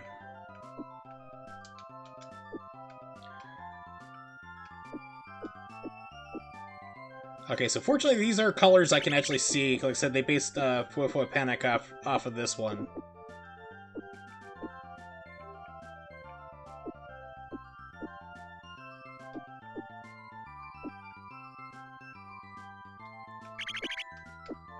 Okay, I see the mechanic now. I need to move over and expose what everything is. I'm like, how can I see what it is I'm supposed to be destroying here? That's a weird mechanic.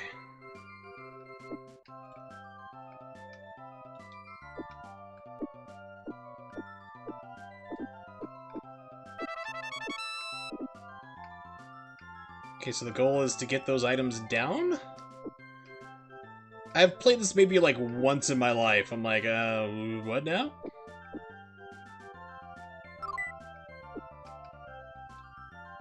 Okay, so that moves all of one color. Yeah, Sonic Mania was really good. I mean, Sonic Mania was finally like, somebody gets the Sonic formula. It was like, took a fan, basically Sega hiring a fan to say, hey, okay, we suck at this, we can't figure it out, we've lost our mojo, please make a good game for us. And the guy's like, I'm on it. And it was great. I loved Mania. I thought it was excellent.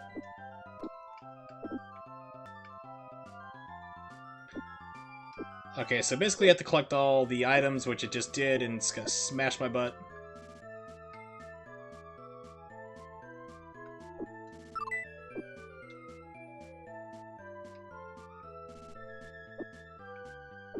Yeah, so for me, Sonic 3 was like the last good Sonic game before like Mania came out.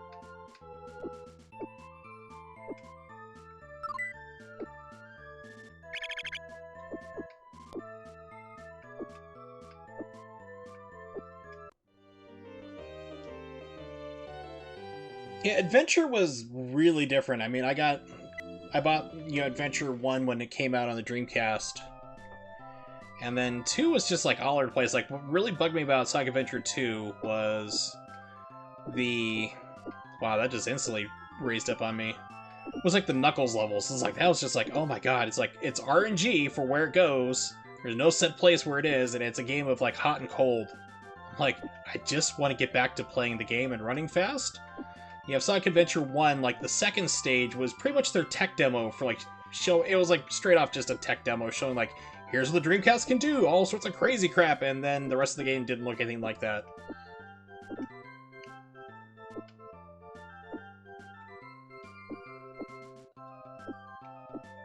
And then, of course, Sonic Adventure 2 gave the world shot like a Shadow the Hedgehog. I'm not sure if that's a good thing or not. The jury's still out on it. Why they thought that they needed to have a character that had a gun and swore, I'm not sure. The early 2000s were indeed a different time and place. Things got weird.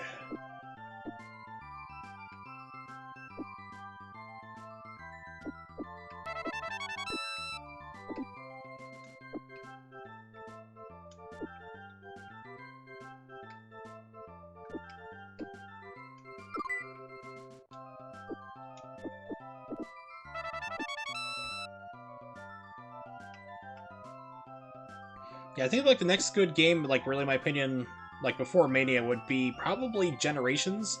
They got it a little bit more. You know, the 2D stages, they kind of got the idea for like, okay, this is like a little bit better. I've heard people really praise Colors. I don't think I ever played that one.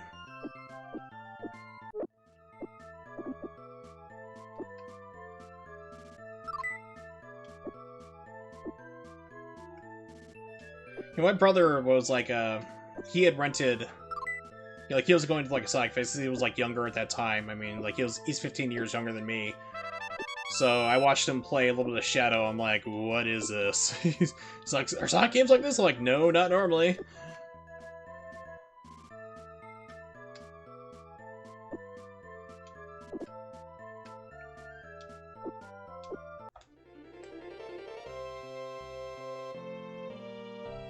And then, of course, we had the wonderful Sonic 06. Oh, man. I remember I used to work for Walmart for a while. I was a department manager in electronics. And this dad comes in. He says to me, hey, I want to play. He's like, I want to buy Sonic 06 for my son. And I said, why? Is he being punished? And he didn't get why I said that. He was like, what?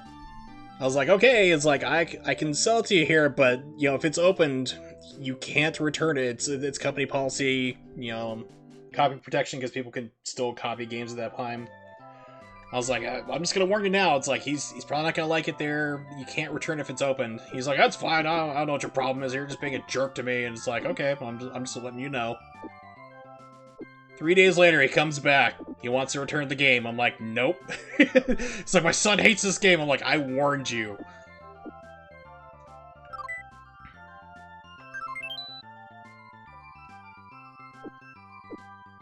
Hey, how were you able to do that? I don't have that ability. What?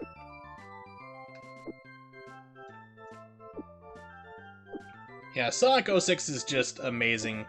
So that the whole Game Grumps thing, where Aaron's freaking the hell out, that is just how you feel after playing that game, after you get past all the loading. Which cracks me up that there's... I can't remember who it is. I've actually downloaded it and played it a while ago. Had to have been over a year ago on the stream I did this. They're remaking Sonic 06 for PC. Why would you do that? I mean, it's like, they're like, we're gonna make the game better. It's like, and things were improved. I will give it to them. Like, they did. It fixed some problems, but the game is still not good. If you polish a turd, it's still a turd. Amy, come on, be nice to me here. Why you gotta be like this? Everyone calls you best girl. I'm starting to regret that. I don't think you are. I don't have the ability to turn anything over. There we go. We're gonna timeout? Really?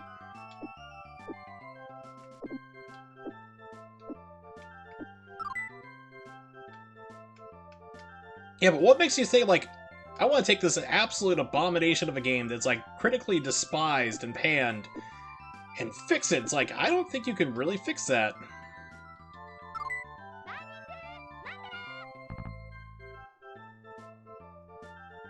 But it's like fan games are, like, fan players are, like, remaking Sonic 06 on PC. It's like, okay.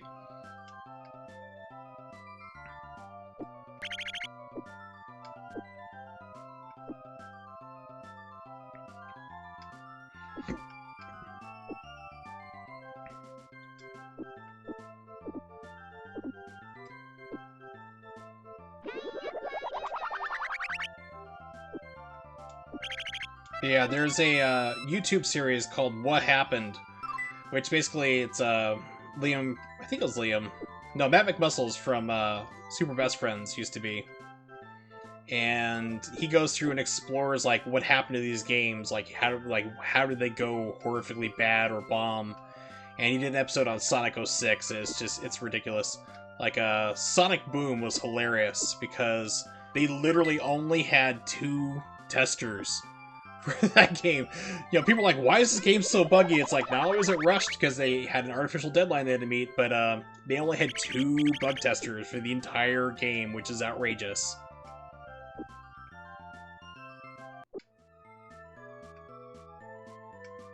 Amy sucks!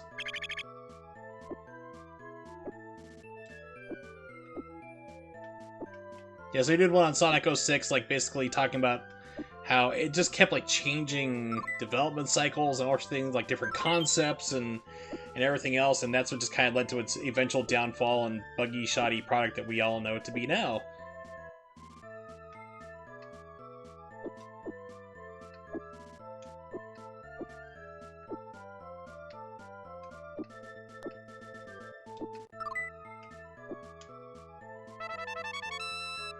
There, and I'm not a complete total loser.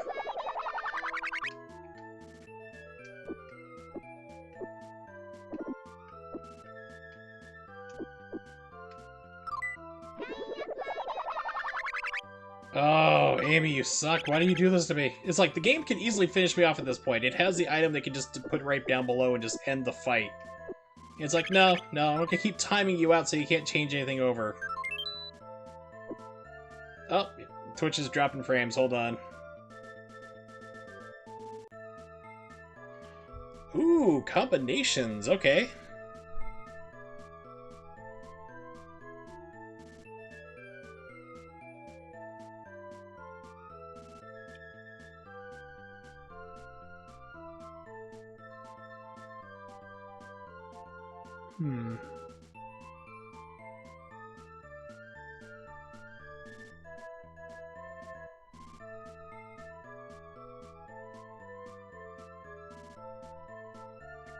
Okay, so you can, like, block opponents. So if you use that crystal in a certain one of the color hearts, it gives you different power-ups.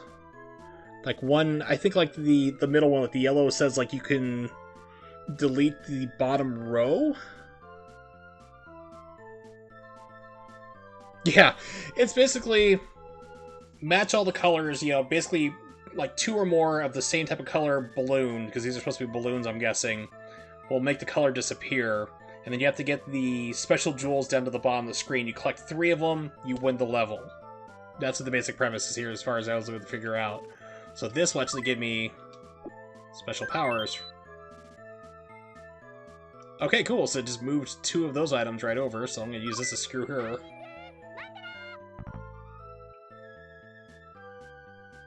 By destroying some of her... That's helping her. That's not helping me. Game, you're confused. Go home, you're drunk.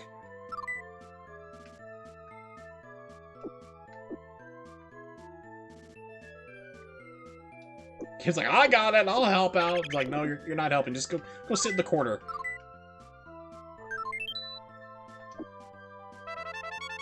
Okay, so I got 2... She's got 2. The sword on Amy's side over on the right. She's just gotta get that down to the bottom of the screen and she's gonna win this level. But the game is just, the computer's intentionally dragging this out for unknown reasons. It could have destroyed me multiple times over. Just ended this charade.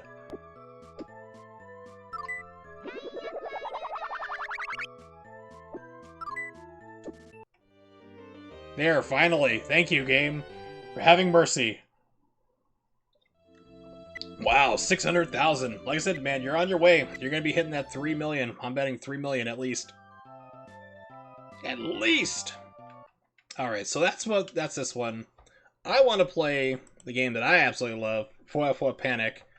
2 I like. 7 million? Oh, yeah, probably. I was going to say at least 3. We're betting more for 7. And for those who are joining here, like, what are you guys talking about? Mimix does tasks. Those tool-assisted speedruns. So he's working on a super secret project. How secret? Super secret. And we're betting on how many re-records it's gonna take, and I'm thinking at least 3, and he's like, "Yeah, it's gonna be 7." So we'll find out. So this is a game, I absolutely love this one. This is another type of puzzle game. But, like I said, I have it complete in box. It was worth it for me. Now it's ridiculously priced. Let's take a look at eBay real quick while the demo plays out.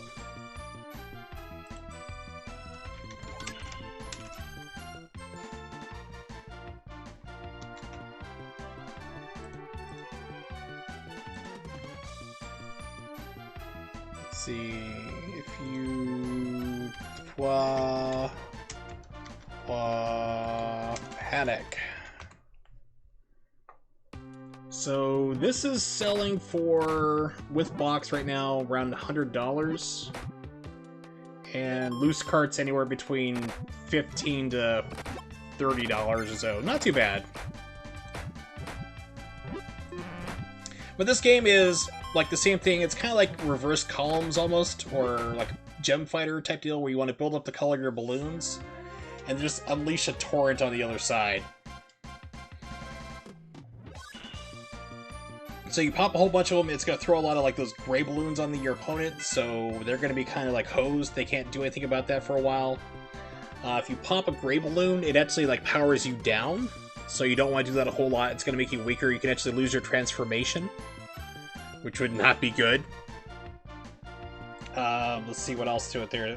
And yeah, it's just a lot. It's a lot of fun, 2 players, definitely, because I mean you can get to like just burying each other.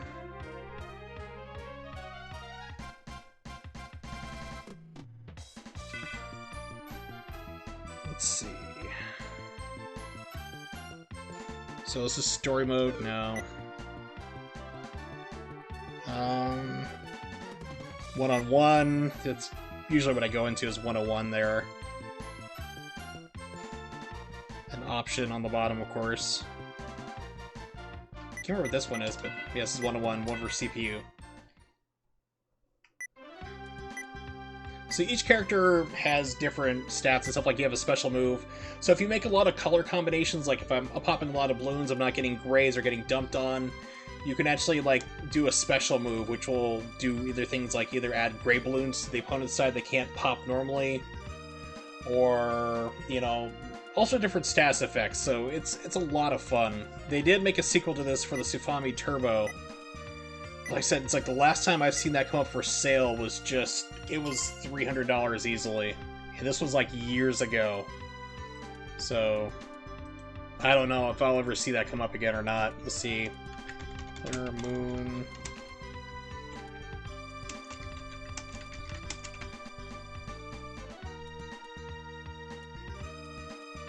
Ooh, so, okay, so someone is selling it on eBay with the Sufami Turbo for $166. They're selling it from France. But this is like, that's actually, this is the cheapest I've ever seen it. But I mean, this game is pretty expensive. Pretty rare, you don't really see it a whole lot. Okay, on with the game.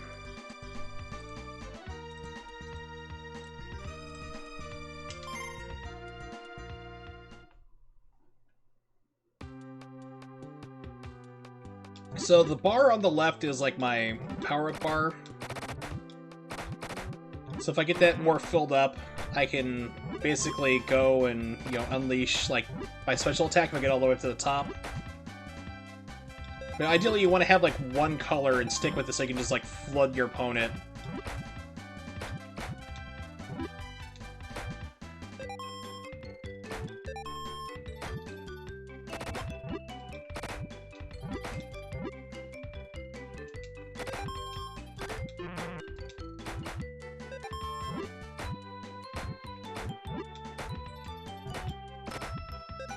Let's do it now. Take that. So she has full, like Sailor Moon has like full power. She can do her special attack anytime she wants. But now, like I said, I'm about to flood her out. There we go, I won just by building it up and just hitting her all at once. It's kind of like what you can do in columns if you play a 2-player, or the Sakura Taisen, Sakura Wars columns. It's kind of like that too. Has a mechanic where you can build them up and just dump them on the other side. Puzzle Fighter, all those type of games.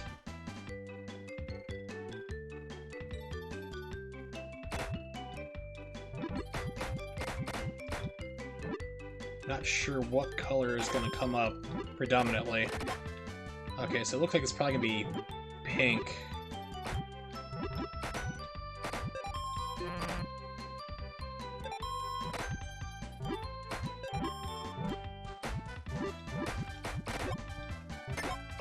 That's going to clear out an entire row if I hit it with it, so... There. Didn't really want to use it. Man, this is a weird color pattern. Listen, you usually get like one of something and not like of everything.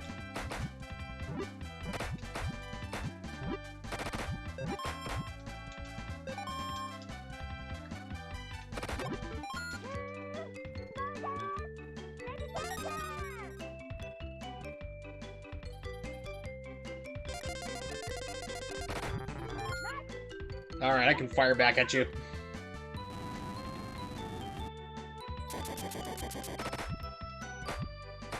Okay, so she's been, like, unpowered right now, like, she's not transformed. So basically she's stuck, like, she can't do chains. She can only pop balloons one at a time.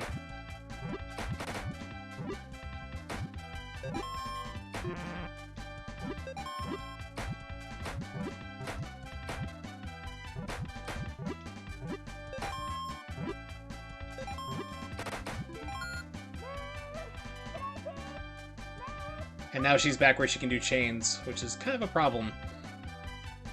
Also, if you get in a bind, like, you can do, like, your bar on the, you know, far left side, which is, like, your kind of super bar. You can take a little bit off of it and have Tuxedo Mask come out and, like, destroy a row for you. But, of course, you know, you're giving up the ability to do your superpower, so... Risk-reward. You gotta decide, like, are you about to die, or can you hold out and not do it, so...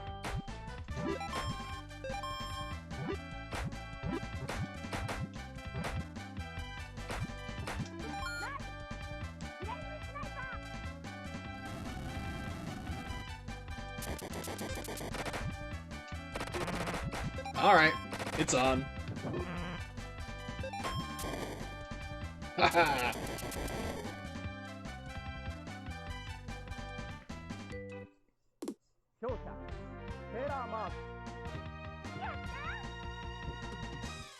Yay, I win! Alright. Can't remember what everybody else has for, like, powers.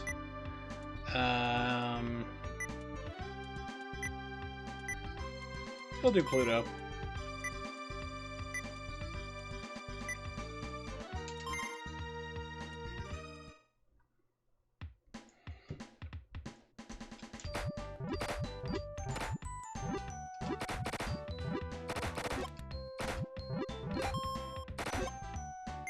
Okay, so it looks like it's going to be yellow and blue are going to be predominant colors.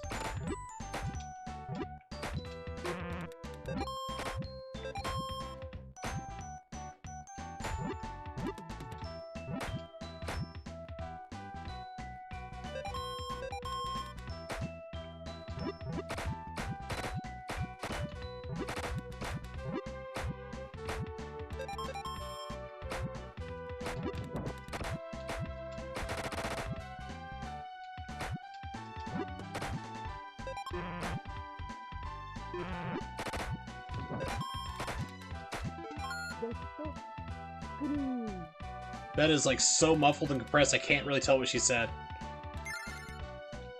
Oh wow, I just got another...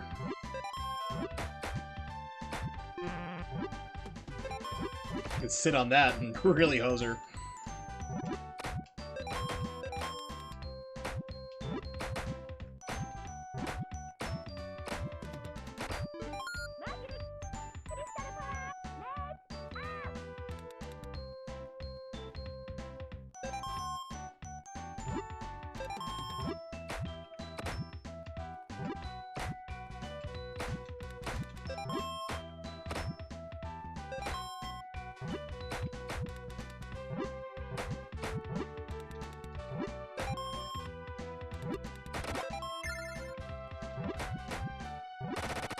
Alright, it's on.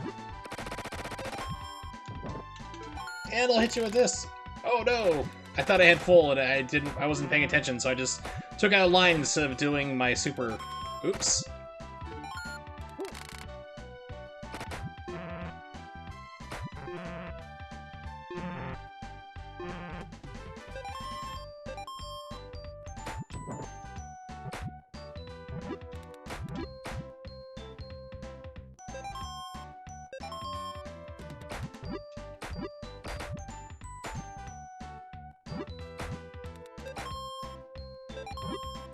Also, the bar in the center of the screen, like, you know, you can see, like, between our two playfields, is an indicator for when the next level balloons are going to come up. So when it gets all the way down to the bottom, you know, that's it.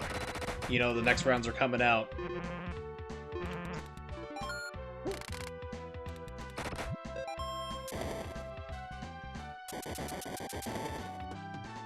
But yeah, this is like I said, this is like one of my favorite games. I discovered through emulation, then was able to get the complete in-box copy years later.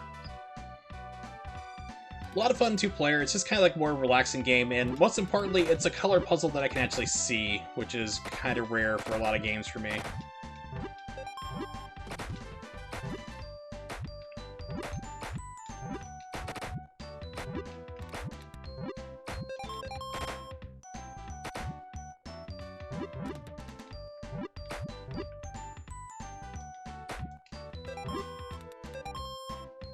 It is going all over the place with colors in this one. Okay.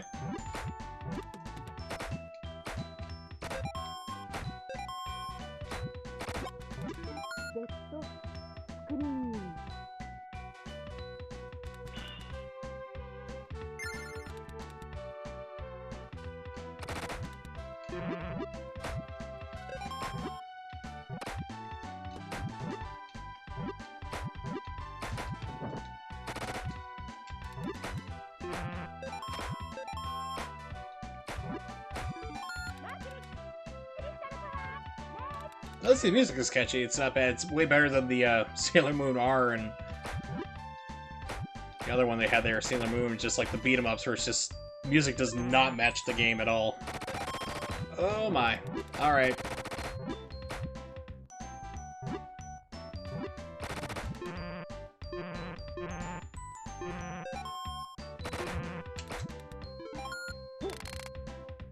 And also, there's strategy too. Like I use the, I called in Tuxedo Mask to destroy the row of balloons. If you do it before, like as the other ones are coming up to hit your playfield, you negate those so you can take out a row of your own and also stop more from landing on your playfield. So there is a strategy to this. And this is just like sadly one of those games that just never got brought over.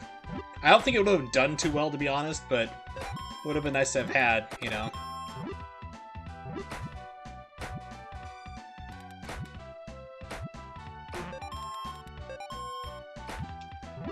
That's why I love emulation. Lets people play games that never had access to otherwise, outside of importing games.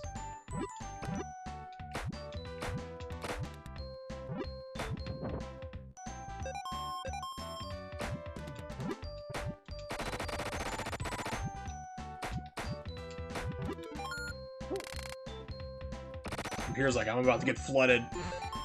Darn right.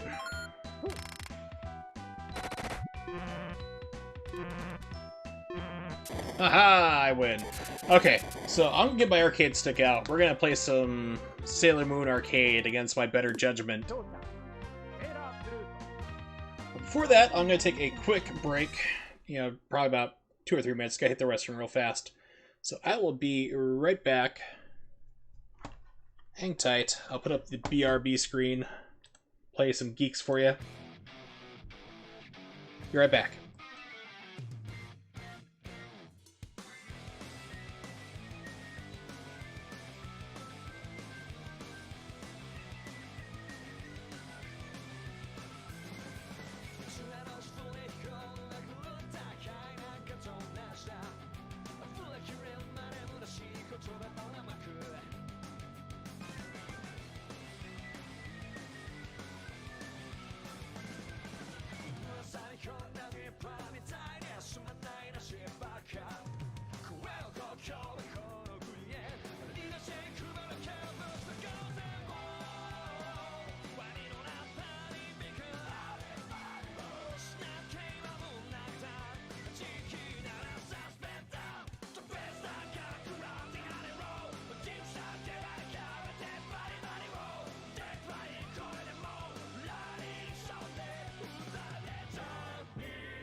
Alright, I'm back.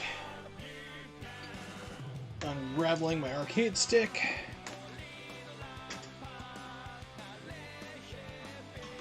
Drank a lot of whiskey, because that's going to be important. Oh. The things I do to try to entertain other people on the internet. Alright, so let's see. I'm going to need to bring up, I think Valburn Alpha does it. I don't want to do it through MAME.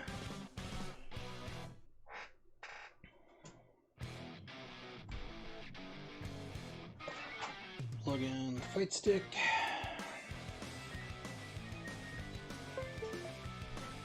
Go.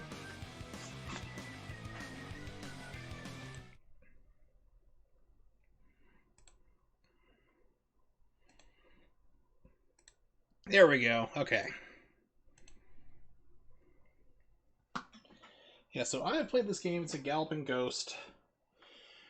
Played before on stream. It's a venerable slog. I don't recommend it at all. It's more of a curiosity, like, oh cool, they made a Sailor Moon beat 'em up. That's extremely rare to find. I'm not sure how much an actual board of this thing costs, you know, to buy the machine or just the board, but imagine it can't be cheap.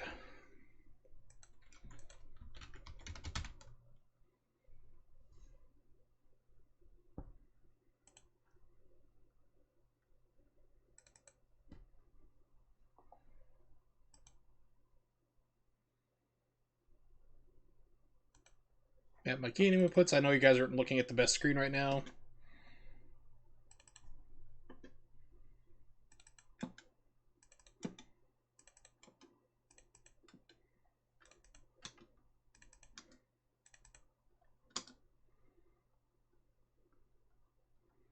See, pause. There we go.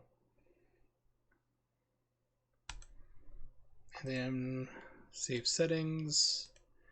Save input mapping. There we go. I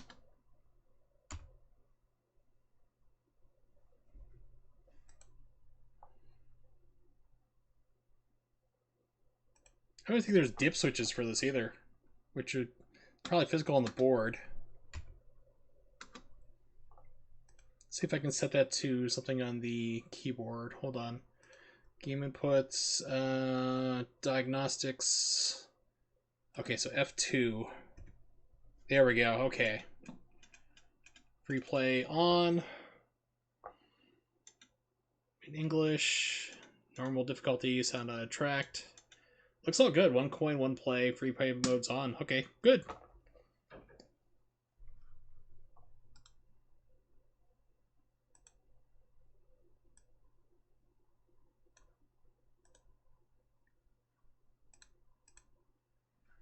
And for those curious, yes, I am going to do a full playthrough of this. It's going to be the last game I play tonight, but this is going to take like an hour.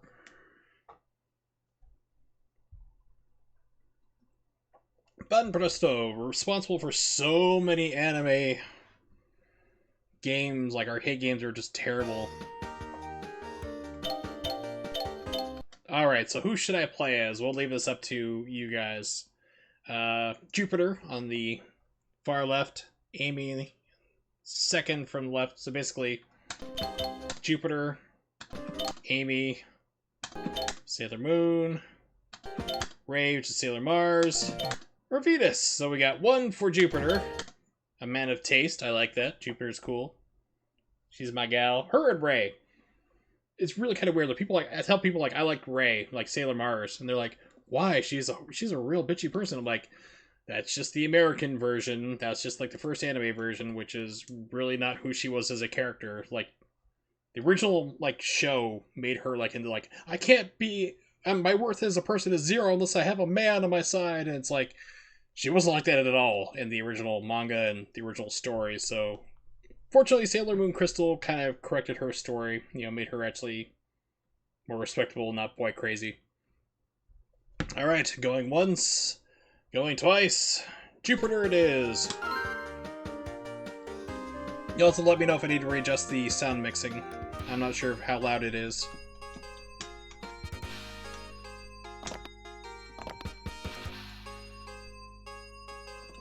Turn out! Turn out!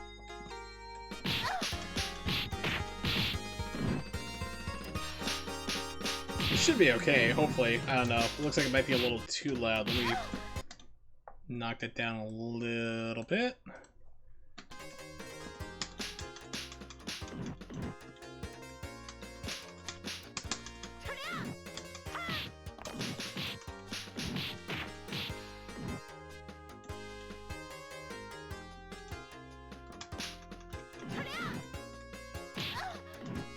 I want to say like the actual arcade board is like a little bit less tinny than this for the music, but I just remember it being kind of like annoying on my ears after a while.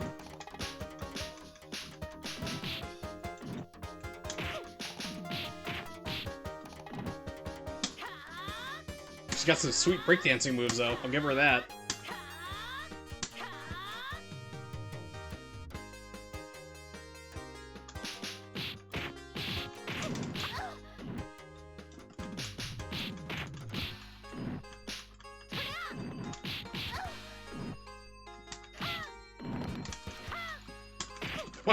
Mid-air grab, wow.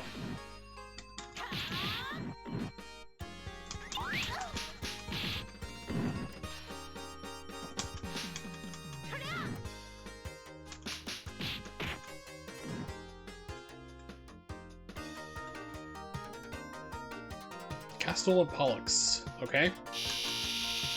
Oh yes, these jerks.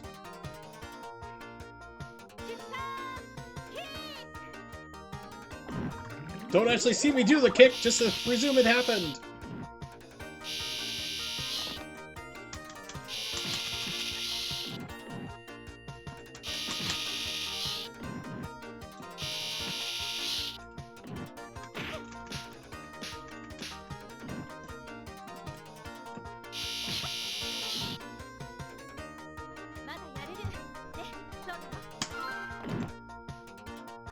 Okay.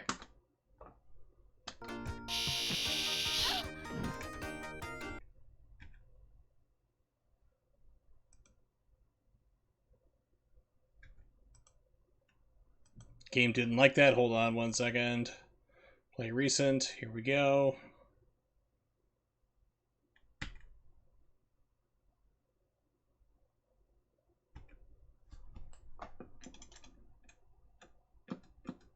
What's up to play?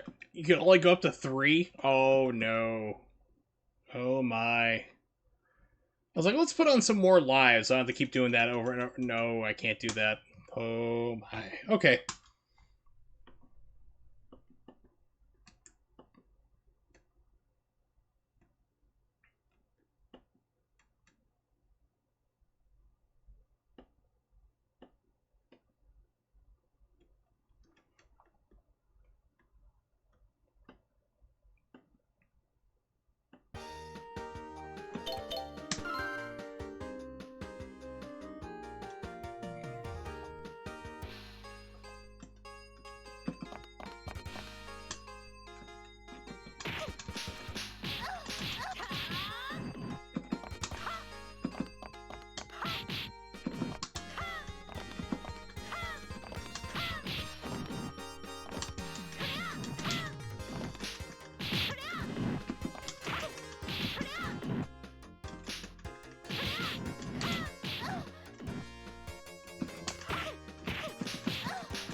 How does that do? We don't know!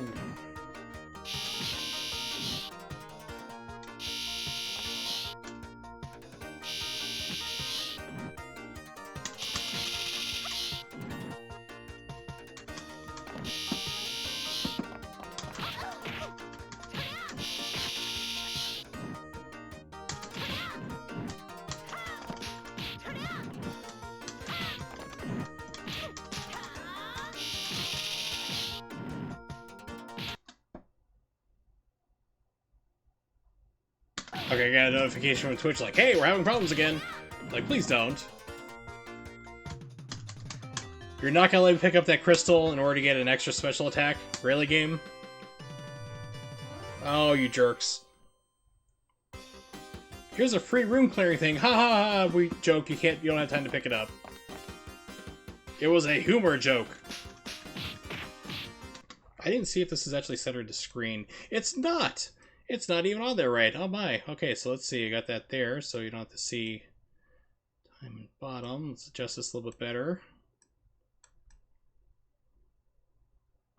Didn't occur to me to look at that at all. I'm like, wait a minute. I'm going to have to visually judge this one by eye that it's in the center, because if I do center screen, it's going to throw it all off. So I think this is pretty good here. Nope, nope, I still see game and options on the top. Hold on.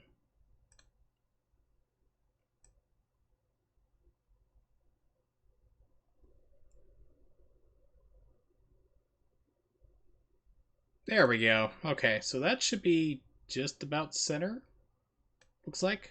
Alright, cool. Yeah, and like I said, if audio or anything needs to be changed, like lowered or upped or anything like that, let me know too. Like I said, it's one of the big things on my stream. For anyone who's new here, like if there's any type of problems, like, you know, audio, video problems, let me know, because if I don't know, I can't change it. And things may seem okay on my side, but it can be a completely different beast for your side.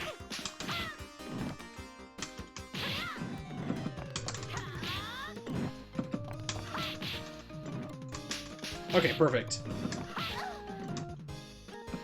Because I've played some arcade games before in the past, and like it looks okay according to like the volume readout, like everything should be fine, and then like I watched the replay, I'm like, oh no, like the game is like blasting, you can barely hear me. The game is like unbearably loud.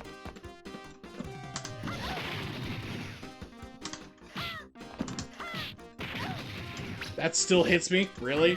Wow.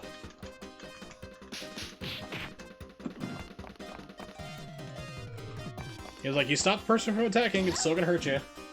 That's what this game does.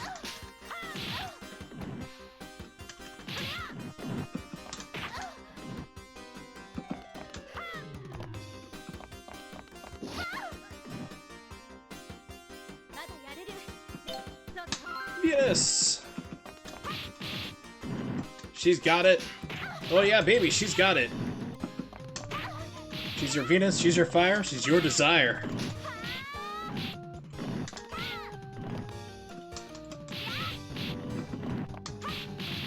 You didn't expect to hear a Shocking Blue reference, did you? Haha! It's like Mama said, don't marry no railroad man. And other songs.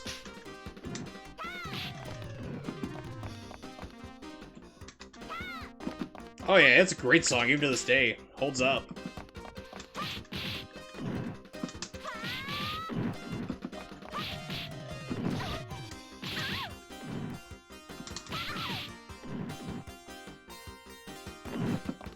And I will say, she was a looker back in the day, too.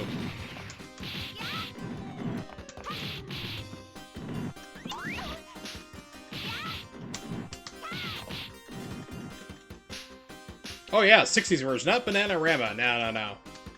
60s version, Shocking Blue, that's where it's at.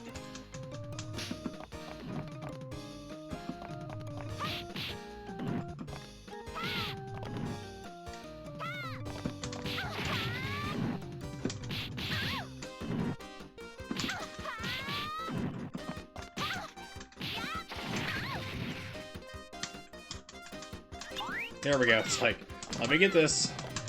It's my special clear all attack.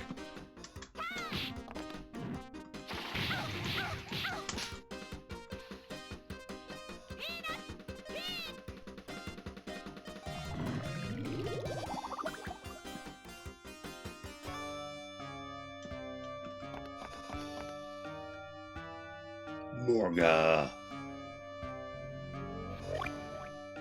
I forget what that girl's name was getting choked out in the Japanese version, what her name was. I can't remember what it is in the American version, but I just remember the US dub or the English dub. She had this really annoying, super thick Brooklyn-type accent. She's like, hey, what you doing here, Serena? It's like, oh my god, why did they think this was a good voice acting choice?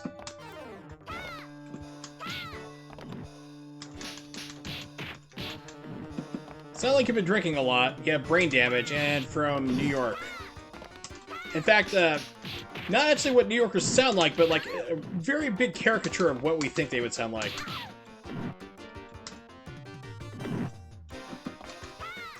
It took away my special move crystal.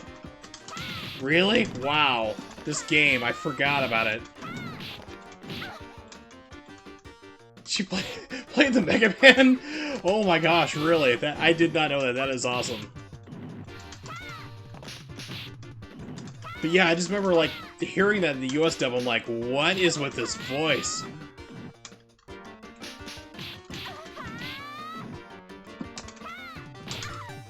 Okay, so Jupiter's voice actor played Mega Man. Yeah, that would be kind of weird. I would admit that, definitely.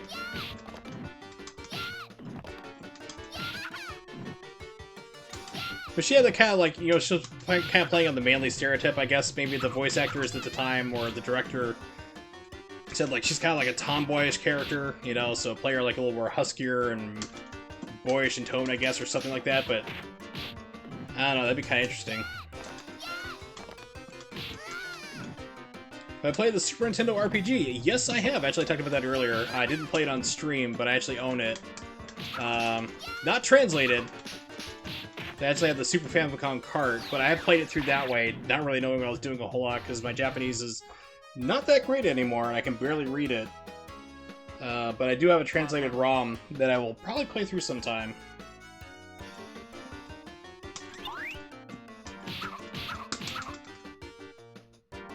It's a very kind of basic RPG, really. It does some kind of things like formation and stuff, but like it's just kind of bare bones in presentation, graphic-wise and everything else. It's very to the point.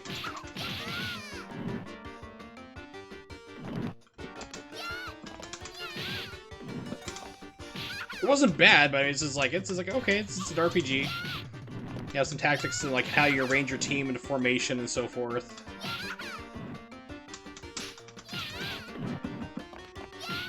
I've actually played this physical arcade machine before. They have it in Galloping Ghost, which is an arcade just outside of Chicago.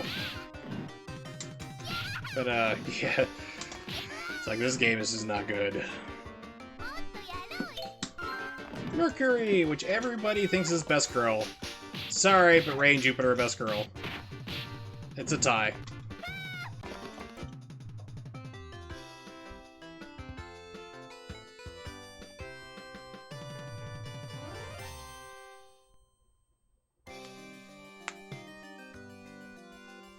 I need a manicurist. I can't dial a telephone with these claws. Tried to scratch my eye and he removed it the other day.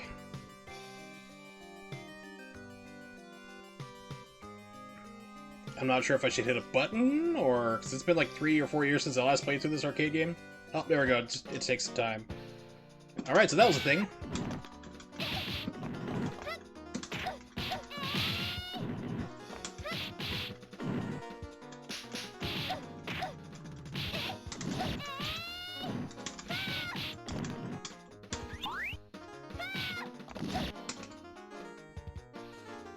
Oh, it's like Golden Axe. Okay, so the more crystals you have, the stronger the attack.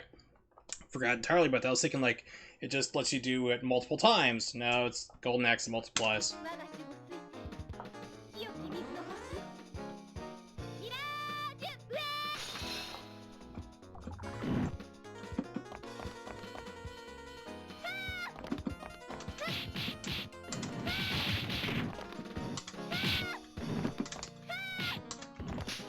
Okay, so everyone says Mercury's best girl, but in this game, she's not bad. She's kind of like Link Kurosawa, kind of like from Alien vs. Predator. That arcade game, like where you can just kind of like leap off of people. She was like more acrobatic and stuff. That's definitely her in this game. So she might be pretty good in this one. Yeah, that actually makes her safe on landing, which is great.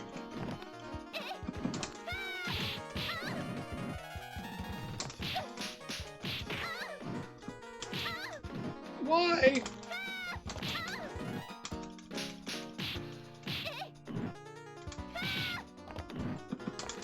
I have to say this music reminds me of like Doc's music. Like from old DOS games from like the early 90s type. Just the way it sounds.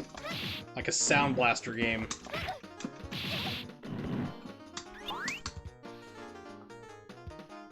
Just that like cheap MIDI keyboard sound. 行くわよ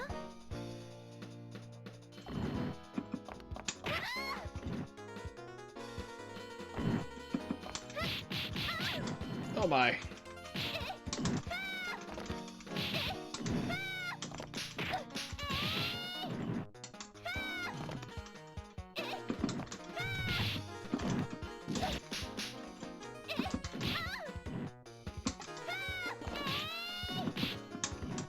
Did not mean to do that move. That one was intentional.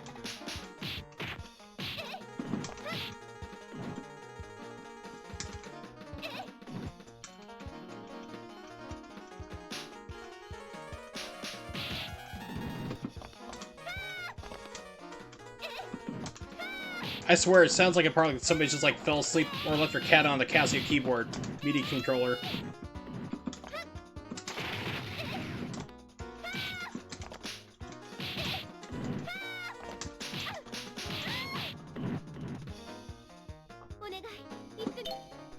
Mars!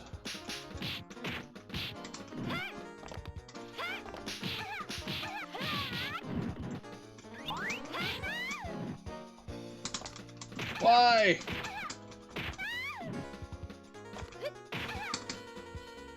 Let's see what hers is like. I haven't seen hers yet. で怒ってるんだからね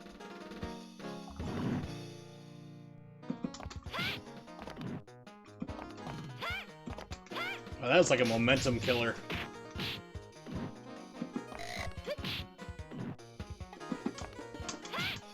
Yeah, it's like you hit him and you just like drop down.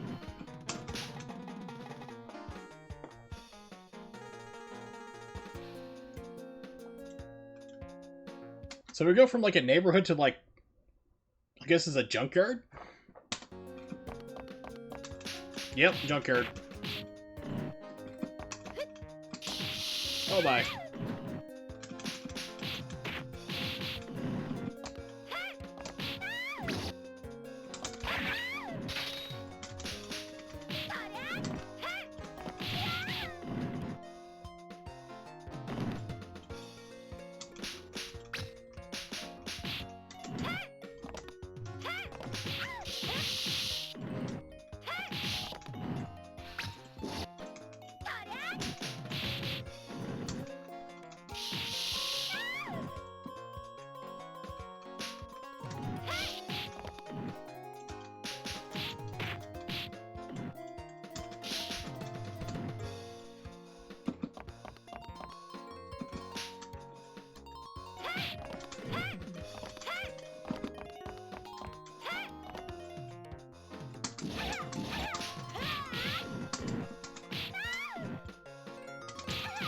Why?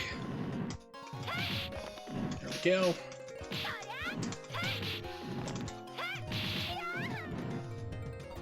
I dropped a muffin. Heard of a muffin top, but not dropping a muffin. That's a new one for me. I have a muffin loaf. I don't have a muffin top. I just have a muffin loaf.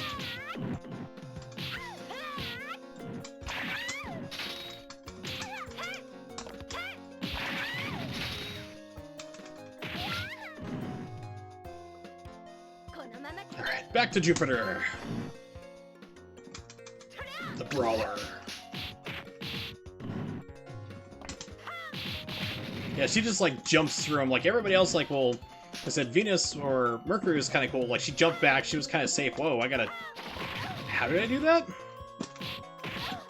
I gotta figure that out now. No, I didn't do it. I had like a dive bomb. Now I'm curious. Like, how did I do that?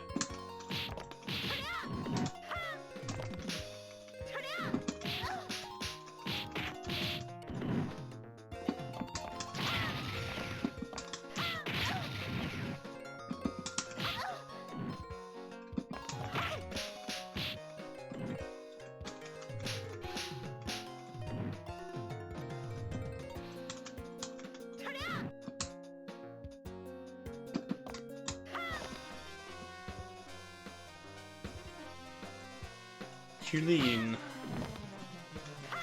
It's like a Castlevania reject, okay.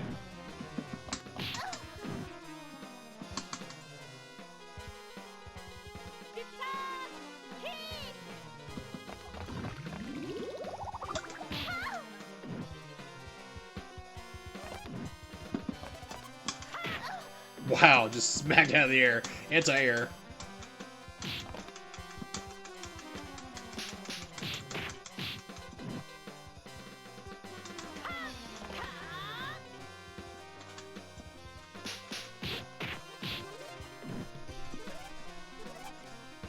Come closer.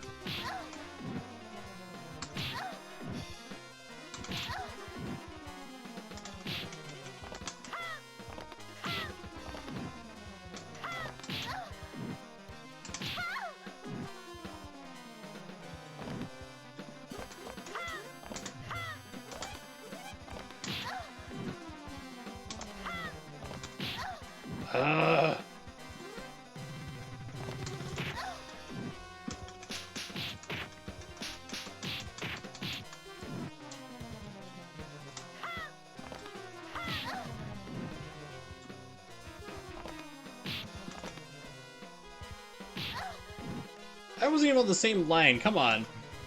It's a hitbox. You also do like a really like almost no damage. I remember that at the end of the game, I'm just like wailing on people like doing almost nothing. Like fights just really drag out.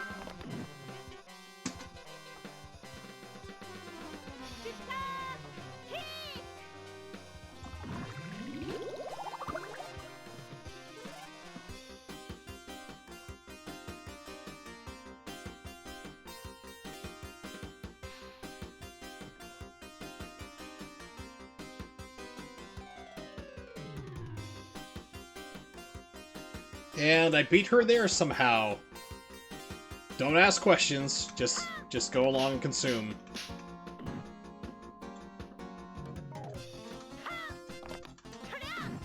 Yeah, that throw did nothing damage-wise, wow.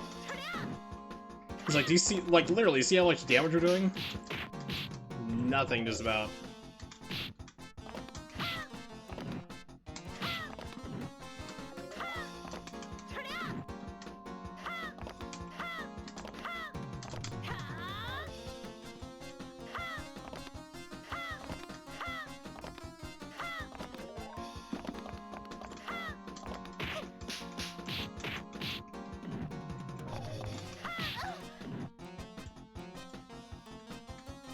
So it seems to be like if you get a running move, like a running, like jump and then like down, like or diagonal down towards the direction you want to go, then you'll do the diving punch, but I haven't managed to hit anybody with it. Every time I do, the computer's instant anti-airs me out of the ground, out of the air, out of the ground. Anti-aired me out of the ground, what? And I'm not even drunk.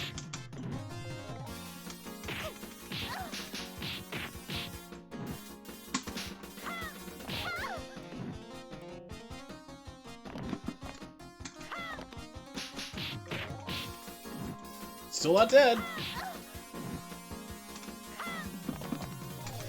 There, finally hit somebody with the move. Finally! I think there's 7 rounds to this too, I want to say. It feels like 7 at least.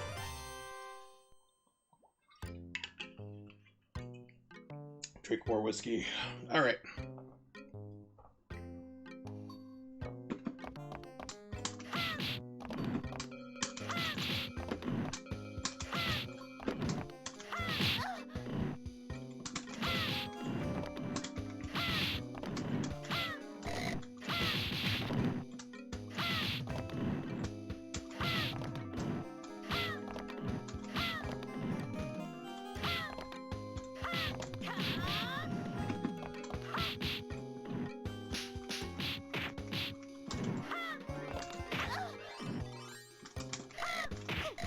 Grab me out of midair. Oops.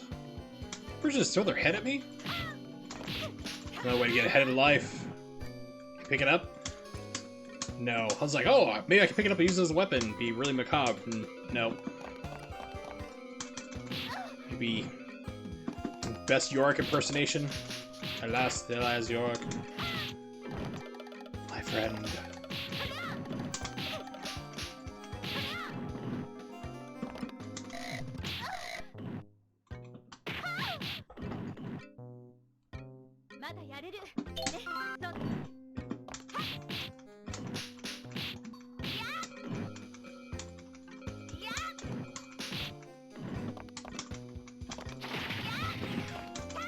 Okay, so she's got like her Dawson foot spin.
I'll say, hey, the classic Final Fate tactic is just like, or most beat 'em up tactics is just like punching repeatedly off screen, they'll run into it.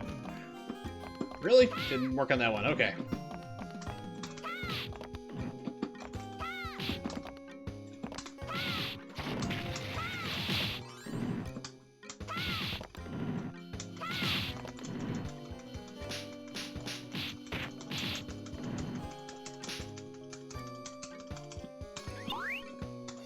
Enemy food.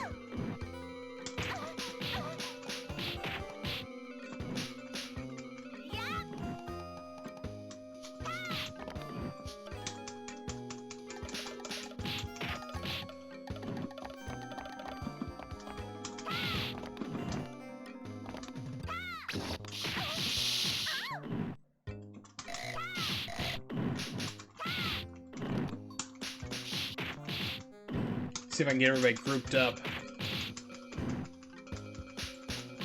I'm pretty sure somebody's speedrun this. I'm sure there's exploits you can do to manipulate everybody to make this faster, but I just don't know and haven't looked them up. I know in 2-player you can actually juggle enemies back and forth. Like if somebody were to like run and jump, like you jump kick somebody into, like you can like land and just keep batting them back and forth. Twitch started to drop frames. Hold on a second. I've actually been connected to the Oregon server, and it's been working pretty well most of the night. I've only dropped a total of 359 frames total, which is way better than like the 8,000 from last night, or the other day. Only Taz will tell. Yeah, so I'm wondering if anybody's speedrun this. Let me take out... this is Pretty Sailor Soldier. Let's see if speedrun.com's working. Pretty Soldier Sailor Moon. Arcade. 2 people have run this game. Any percent, 1cc, and co-op. And we're looking at times of like 20 minutes. Like 80%, 10 months ago. 20 minutes, 8 seconds by SM Izumi. 1cc clear, which is 1 credit clear, 26 minutes. Gundam X2, that was 3 years ago. And co-op, Fizz Tactics, and Octopylon, 19 minutes and 41 seconds. So this is a speedrunnable game, so there are exploits, I'm sure. You know, like patterns, stuff that you can abuse, there almost always is for a type of beat 'em up. Which always impresses me.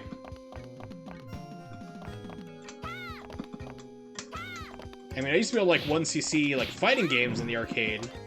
Unless they were Neo Geo games. I mean, even I know better than that. Owning a Neo Geo machine, like, you're just not going to 1cc almost anything. But like, I was able to go in there and like play Tekken Tag Tournament and just, you know, 1 credit clear the entire game. The arcade owner got wise to us doing that. Like, we used to have like unofficial tournaments every once in a while.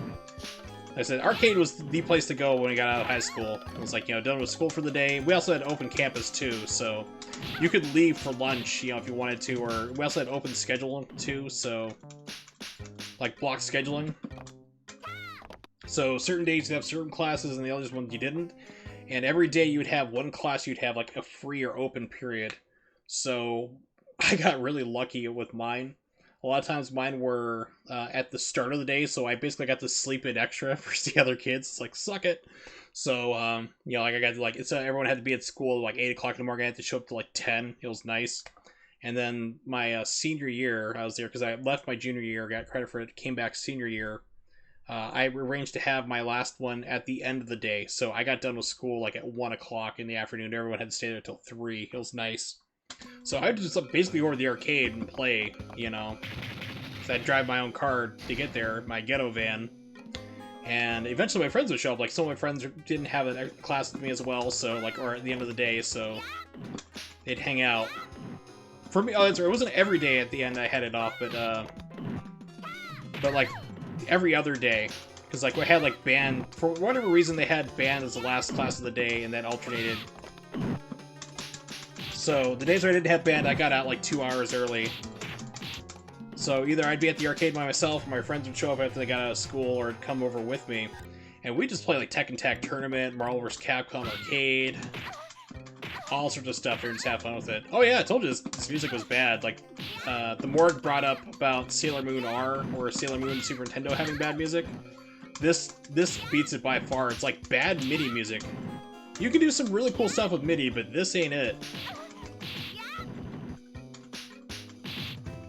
Like I said, there's no themes from the show. You don't even have the theme music at all. Like, you know, Moonlight Densetsu, like the theme song for Sailor Moon doesn't even play at any point in this game, even during the credits.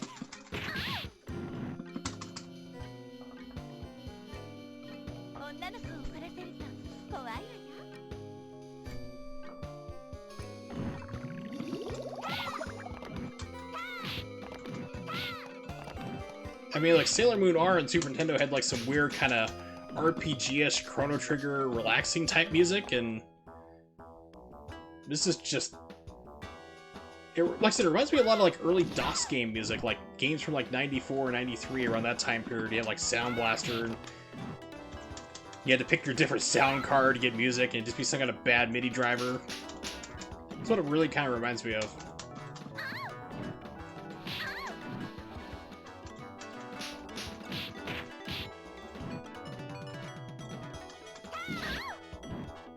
So yeah, so like I said, I have a lot of fun arcade memories growing up.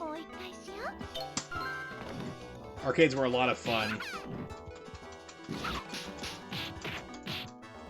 So we got really good at Tekken Tag Tournament, and they had the 3-player Alien vs. Predator, so we go through and do that. X-Men vs. Street Fighter before I got my Sega Saturn version. Then it was like, hey guys, just don't play this here, come over to my house. You know? Get back to base, come back to my house, and we'll play it for free on my Sega Saturn. It's arcade perfect, save your money.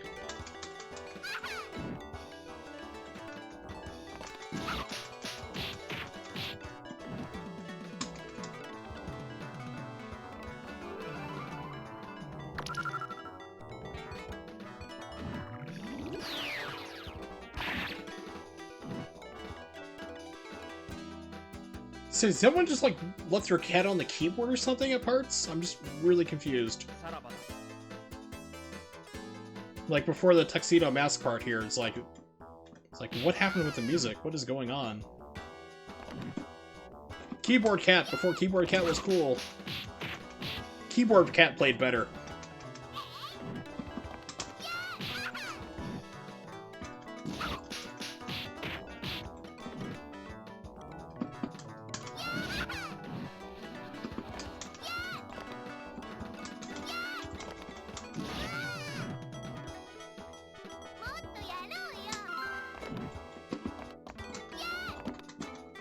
Okay, so that's just... she's just gonna have, like, a special running downward attack.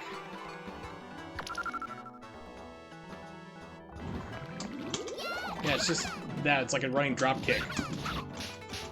I said, look how much damage the computer does versus what I do to it. It's insane. Throw. Sliver. Nice homing attack. So now I'm really interested, I mean, I'll probably put it on mute, but to see like the speedrun of this, I want to see how they get it done, like what they're doing to exploit the AI to beat this game in 20 minutes. So I've been playing it for like 30, I want to say it feels like.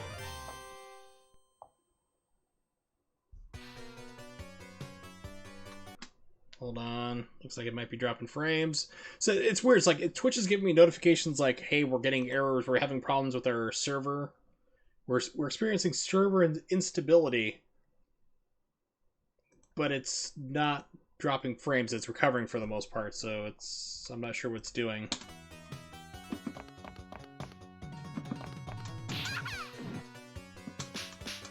Sailor Moon takes on the hooded people.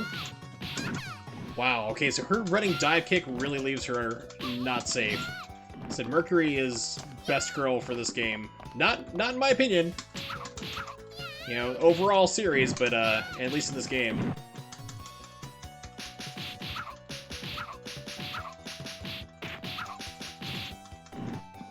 Unruly viewers, what? Yes. We looked at your stream and how you're playing, and we decided that you don't need all the frames for your broadcast, so we're going to drop things on the server. And then we're going to complain that you'll never make partner. I still talk to people who are like, I want to be a partner on Twitch. I'm like, don't. It's like, it is an impossible thing. It's like getting YouTube famous. It's like, even if you're a big name on YouTube now, you're still not making money. Especially how everything has changed. Like, you used to be able to make pretty decent money on YouTube, but not anymore. But it's like, basically to be like a partner on Twitch now, you have to have like 75 viewers on average for like over a month. It's like, I usually average, I'll have around per stream anywhere between 5 to 10 people show up, and sometimes anywhere between 2 to 4 concurrent viewers, people who hang around. The dedicated crazy people like you, Nimix, just even having on the background, things like that, which is fine. But it's like, to be a partner, they keep raising it up. It used to be subjective, so like if you had like 30 at least is what they were looking for a partner back a couple of years ago, about 2 or 3 years ago. And then they just kept raising it up, and then they had like, well, we're gonna have affiliates, so it's kind of like you can get the better stuff that the partners kind of have, but you're not gonna get everything that they get, like all the higher bit rates, the better servers, things of that nature. You're not gonna have that still. And then after a whole bunch of people like myself got affiliate really easily, because I mean, affiliate was like, did you stream like at least like half a month, like 15 days out of 30? Over an hour? Okay, cool, you're an affiliate now. You can get some better encoding, you can get some slightly better server access and bit rates, have fun. And then they realized, oh, we have too many people making that, so they raise up affiliates to be really hard to get into now. And then they raise partnership to like to be, instead of like 30 people on average, like 30 to 40, to being like 75, and you have to maintain that for like over a month on average. It's average viewers, not just like one-time viewers, it's average. So if you have like one stream where only 20 people watch and then next one to be like 35, it's really crazy. I'm not sure what the affiliate requirements are for right now for Twitch, because I got on before they changed the rules. Okay, so according to this partner guide, this is old. This is the old stuff here. Twitch affiliate, here we go.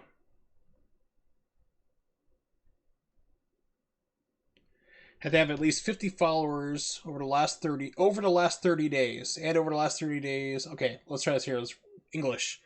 Me fail English? That impossible. You must have at least 50 followers, and over the last 30 days have had at least 500 total minutes broadcast, 7 unique broadcast days, and an average of 3 or more concurrent viewers. This criteria may change as the program develops. So now you have to have at least 3 viewers constantly through the entire stream, you know, watching. So not just like people showing up and leaving, but 3 all the time hanging out from start to finish. You have to have at least 50 followers, and then you have to stream, what was it? Let's see. I close up the window like a moron, like a maroon. 500 minutes total broadcast. That's pretty easy to make. And 7 unique broadcast days, which basically means you're streaming at least 7 days out of the month. That's all. So when I was affiliate, it was something like you had to stream like 14 days out of the month. There had to be unique days there. You had to have, I think it was like 300 minutes or something. It was like really low. Yeah, so like, I don't know what the time frame is there for like when they start the clock for concurrent, but I know it was like pretty soon. It had to be like within, I think it was like 20 minutes of your stream starting. Because even like Twitch notifications are still really wonky.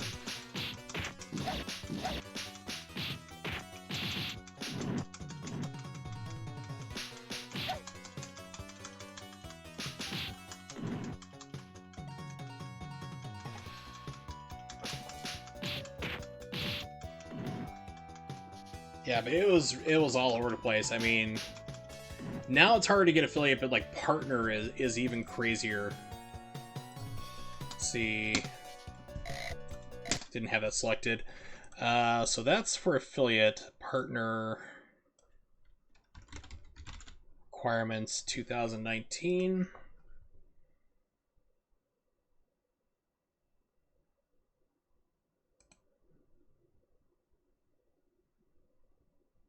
And I really hated that stupid Coca-Cola ad, like, hey, we're rewarding people who are partners with giving them new streaming equipment. It's like, you should be following the people who are passionate, have like maybe like 3 or 4 people hanging out. I'm not saying like me, like, because I have that on average, but I just mean like, yeah, like you should be giving those people who are trying their hardest, have good content, and they have like almost nobody showing up at their streams. Reward them, get them going, get them motivated, give them the better equipment, maybe to up their game, you know? And instead, it's like Coca-Cola's like, no, we're going to get people who've already made it, partnership, and we're going to give them like even better stuff. Like, here's a $3,000 computer, here's a professional microphone. It's like, you just don't get it. So those ads kind of had a pushback against them from Coca-Cola. I don't know if they're still airing them or not. That's why I tell people, if you're watching me on a desktop, install uBlock, because I don't run ads on my streams. I make sure not to do that. If Twitch is doing it, it's not my doing. So uBlock stops those ads from coming up. I actually can't find what it takes for partnership anymore. Here we go. Okay, index potential partners. They've changed it. It used to be 75, but now they're like, we don't require a specific number or average concurrent viewers. That's a lie. They totally, absolutely do. Let me see if I can bring up a different window. Hold on. I know you're looking at a pause screen while I look up research, which is not the most engaging way to build your audience for Twitch. Let's see. Dashboard. I had to pull up a different window because I don't want to lose my chat and refresh it there. Because if I pull up on my main stream window, my dashboard, if I pull up anything like that, then everybody clears out of the chat for me, so I can't really thank people for showing up at the end. Community, where is it? Stream summer, I think, is where it is. Path to partner. Okay. So you have to, in 30 days, you have to stream for at least 25 hours, which is a pretty big chunk. I mean, you got to do a lot, but I mean, that's not too hard. I've already done well over that. I've streamed for almost 50 hours this month. Stream on 12 different days and average 75 viewers, because their official thing is we don't really go by the average viewers. You know, we don't have to have an average viewer, but then it's like, it's clearly stated in your affiliate stuff here, like becoming a partner, it's 75 viewers. That's an average. So I'm averaging 2.69 viewers out of 75. So I have to have 75 people on average hanging out my stream for over a month in order to get partnership. Basically, that would be the big thing for me to get partner. And I tell people, it's like, just stream because you want to have fun. Maybe 2 or 3 people hang out, meet new friends. You know, I met you through YKB. So it's like, yeah, it's like you can build community and meet stuff. Like, it's how I met people who do the AGDQ stuff, you know? It's like just hanging out in different streams and meeting different people. That's how I got into speedrunning. But yeah, it's like if you are streaming because you want to get rich or you want to be a partner or anything. It's like, that's not going to really happen. It's not going to be for you. It's like Maximilian Dude is like my biggest like thing I compare to. I hang out at his stream. I have a lot of fun there. He has a lot of fun playing video games and like fighting game content usually. But he does other things like Monster World, and he was playing Doom 2016 yesterday. But I mean, it's like, he is like the rare successful partner. I mean, he made partner like ridiculously easy. And he's got like 10,000 viewers on average for each stream he does. But he invests an insane amount of money. Like, basically, like, and he gets a lot of donations too. I mean, people just like give him like $200 for doing nothing. It's crazy. But he like legitimately takes that money and puts it back in the stream. Like, he has like expensive like 4K cameras. He's got multiple setups, microphones, big mixing. He basically kind of treats it like his stream like a television production. It is very high quality. And he's funny to, to listen to his stuff there too. So it's like he's entertaining on top of it, but it's like the average person's just like staring slack-jawed in space, like, that's why I don't have a face cam. Because you'd just be seeing me like looking at the screen, glazed, eyes over for a while, just doing nothing. And poor lighting. It's like, and that's just not entertaining, but he makes it entertaining. His friends come over and so forth. But I mean, that is like extremely rare. That is like something you do not see very often, and something you don't really see repeated. Soysai, who is a girl, and actually it's a guy, my bad. It's a guy, but then the American version, the dub, they're like, well, we can't have that happen here. It's a same-sex relationship with one of the other bad guys. Change him into a girl. He's got long hair. That'll work. It's androgynous.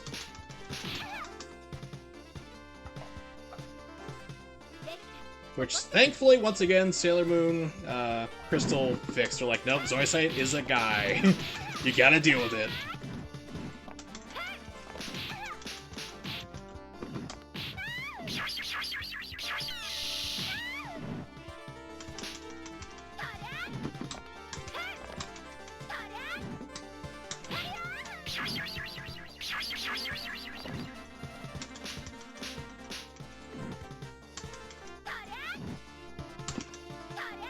Try to throw the other way, just threw him off screen.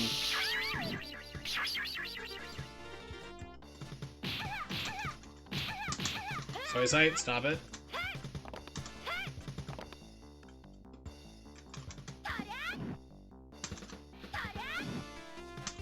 Throw loop.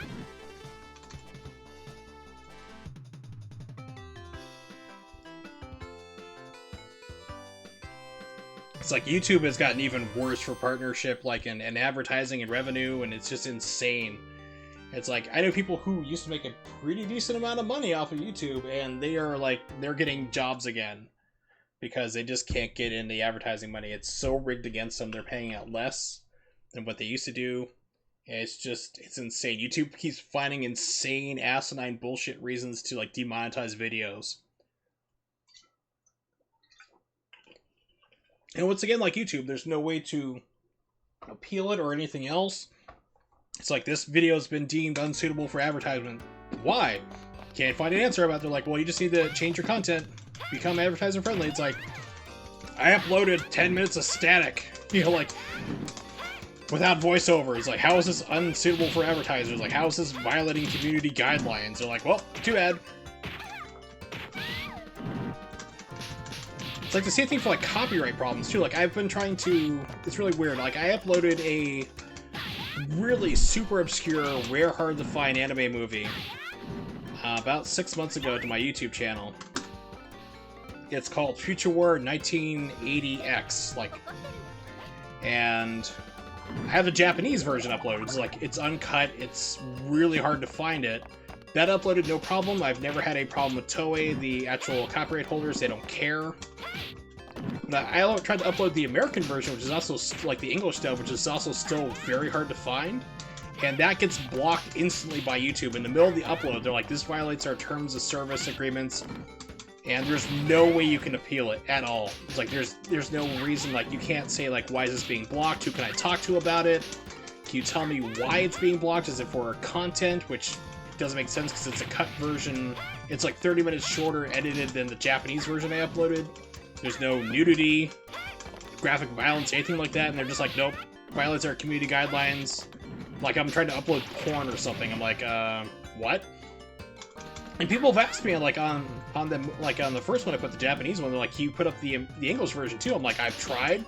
YouTube has me blocked. I can't do it.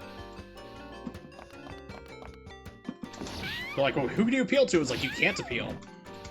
It's the same way for, like, I get, like, false copyright strikes. I've actually had that happen on one of my weight loss videos. Like, one of the very few first videos I put on my YouTube page was talking about my weight loss surgery. I had a copyright strike against it for somebody who was claiming it as their property. And it's just me talking into the camera, just, like, explaining, like, what I've been going through.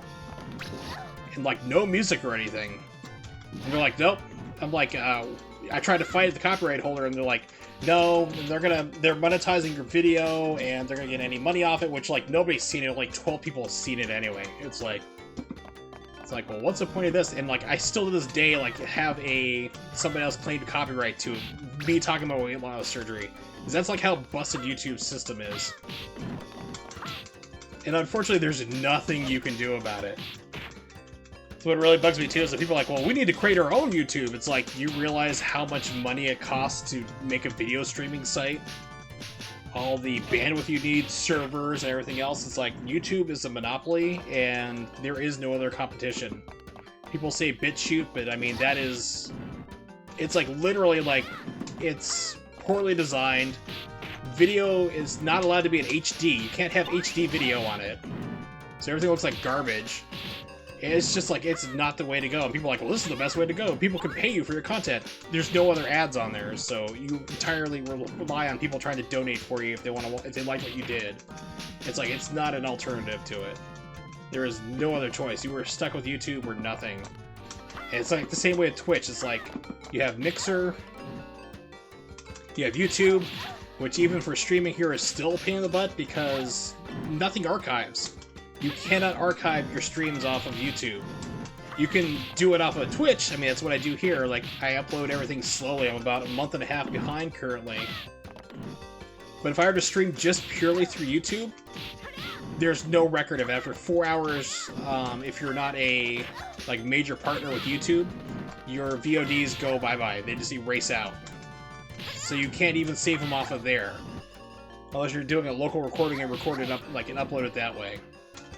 It's totally insane, and there's nothing else you can do about it. You have Mixer, which is, like, who Twitch is, like, trying to compete with. And that's all about basically having crap on your screen, like, you know, donating bits or money to have the streamer put on a blindfold, or keep clicking on this beach ball coming on across your screen. Bounce it with other people playing. It's like, you're supposed to be watching the streamer and interacting with them, not playing games, you know? It's like if you just had, like, video poker overlaying my stream right now. It's like you're just playing poker, you're not really paying attention to what's going on, or asking questions, or listening to the stories that's going on. You're just, like, playing whatever's on there.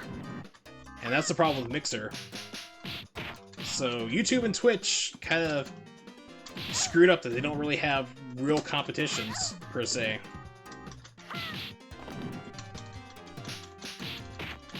Now, I remember back when Justin TV, like, it was also the same thing, too. Like, you could stream all the copyrighted content you want. I mean, it's like I found a couple people who were just, like, playing movies, and that's how I met them through that way. It's like, one of the people I'd met through Justin TV days was, like, streaming Space Ghost Coast to Coast, that TV show. You know, we're just like, we all get together and just watch those old shows, like The Brack Show and so forth, from the old early Adult Swim days. And then they got out, and then they changed to Twitch, so they stopped doing, you know, non-gaming related content for a while. Then they got bought out by Amazon, and things got worse somehow. It's just a crap show. I mean, it's one of those things like, if I had $1 billion, what would I do? Create my own, like, streaming platform and have investors come in, become an actual competition. So Zoe said just stole that girl's cat. Got it. Into the arcade. Dude, I mean, I know like the claw games are cheap too, but I mean, you don't have to do that. Not the band Presto one. What is your hitbox? Excuse me.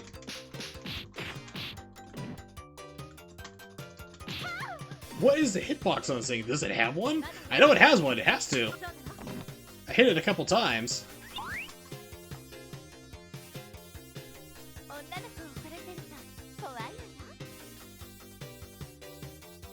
So I was thinking this game had 7 stages. I was wrong. We're on stage 8.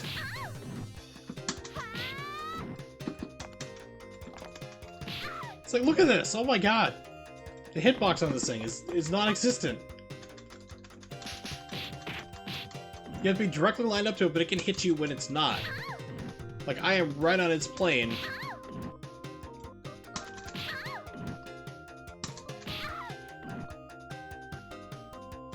Wow, this is like, if you've dumped enough money into this here, we're just gonna take the rest of it right now.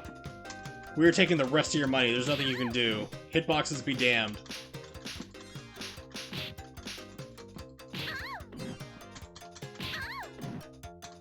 So it can hit me, but I can't hit it.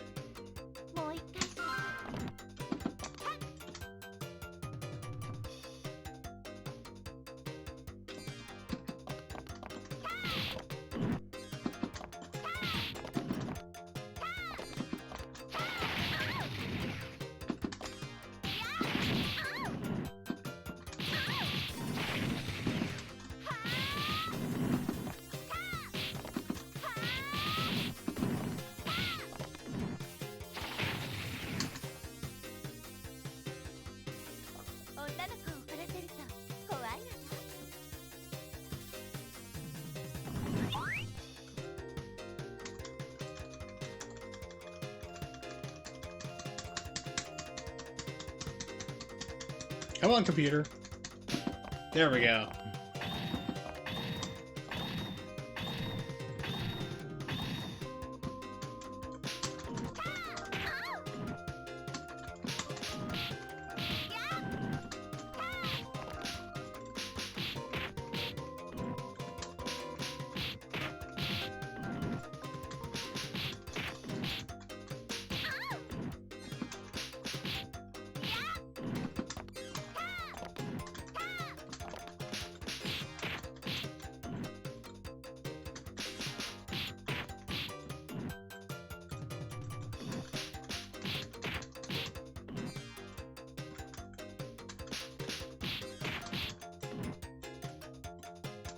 I say right now it's behaving more than it did on the first stage, which is weird.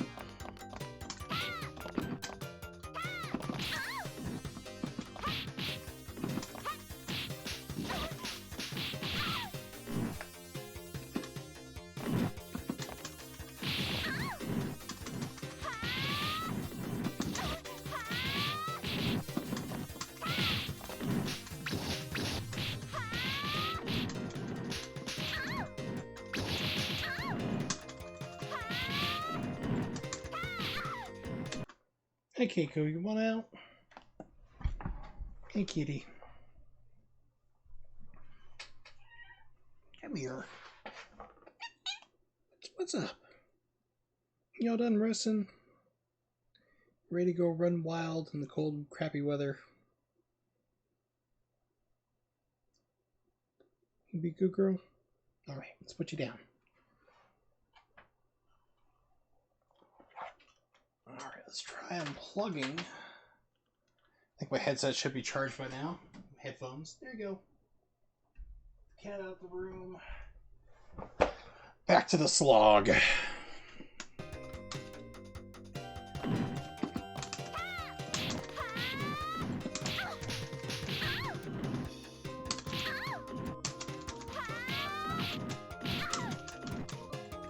Woo! Coptia! Said no one ever.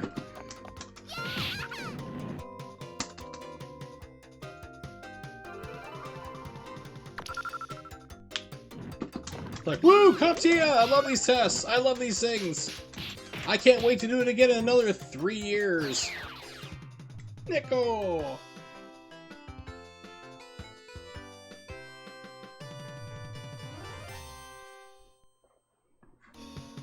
Final round. Alright, we're almost at the end. Playing this game for over an hour now, jeez. Now I remember why I didn't play it for so long. Other than it's a game that has problems. Wasn't that fun? Major letdown as a Sailor Moon fan.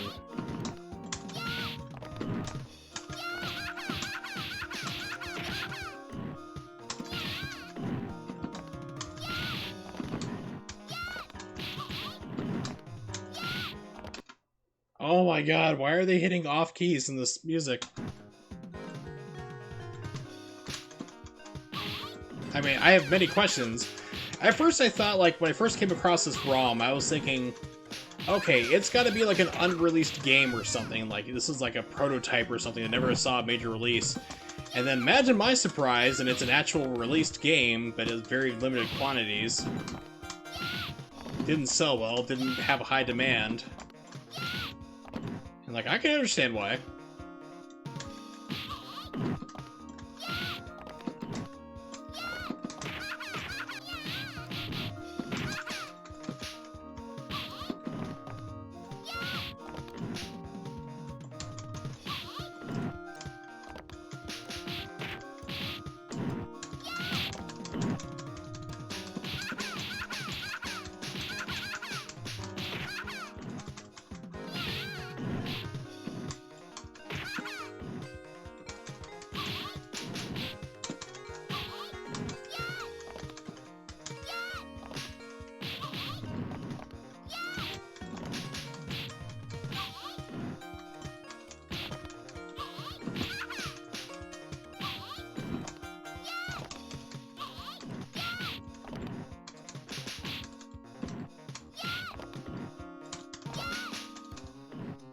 Zoisite and...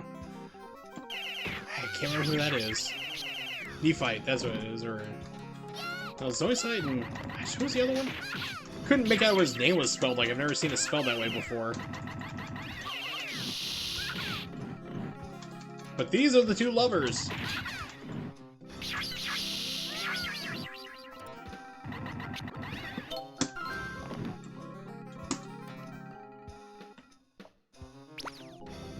After this is Queen Beryl, hopefully.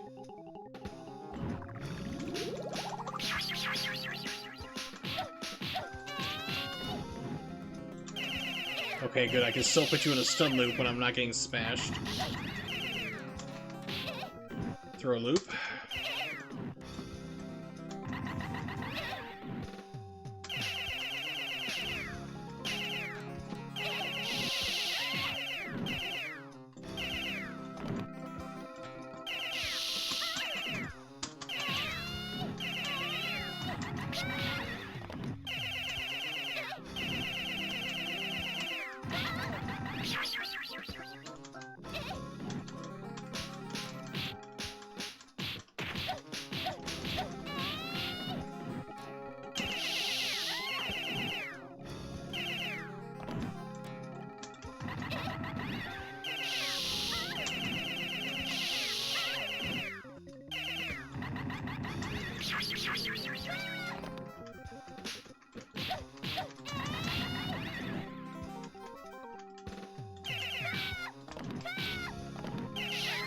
This is gonna drive me nuts if I don't look it up.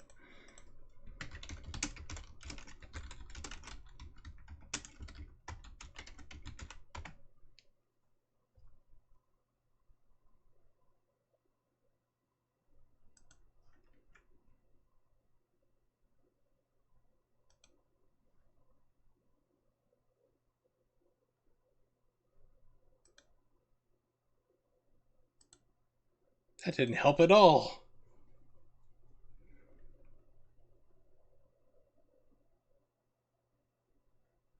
Nephrite, that's what the guy's name was. Okay.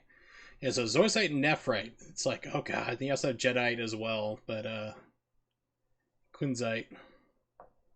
This is Kunzite is who this is. So yeah. Kunzite and Nephrite were the lovers, which had to be changed to like, oh yeah, we're gonna make Zoisite a man or a girl because most ambiguous. Because we have to protect the children.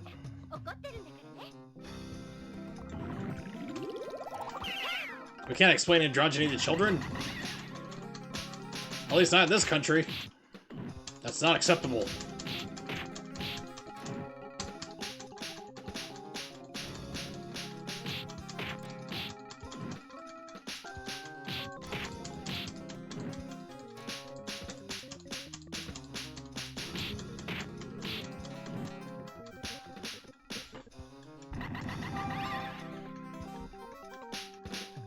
My brother Chris has sent me a text message. I never hear from him.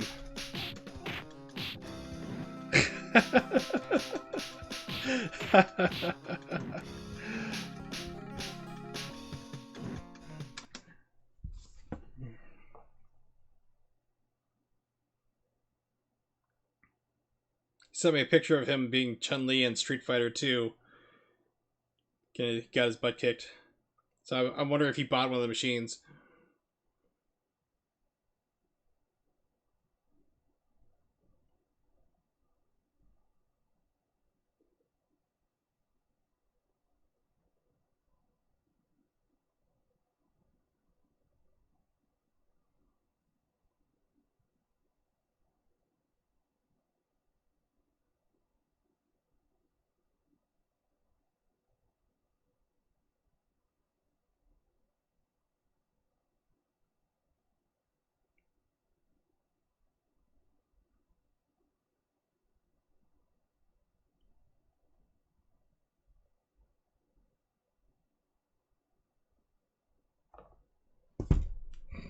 Yes, I'm not sure he's playing a 1-up. If he bought an arcade, like, 1-up machine, like those ones you see at Walmart for, like, $200, $300, made a particle board. Or if he's just, like, at a bar somewhere and they had it.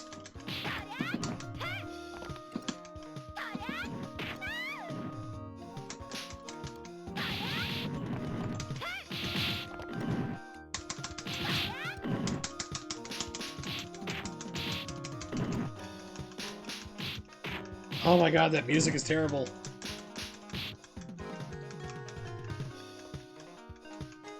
That's all? Alright, good. They're all dead.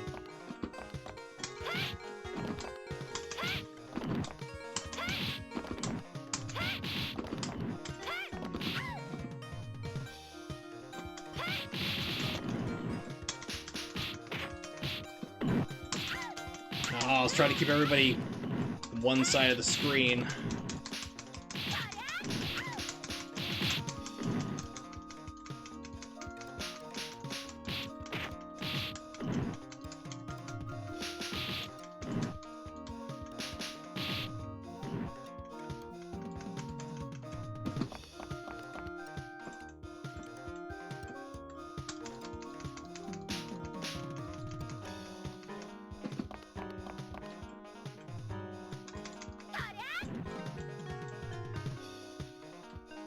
I think we're on the Queen Barrel. Maybe?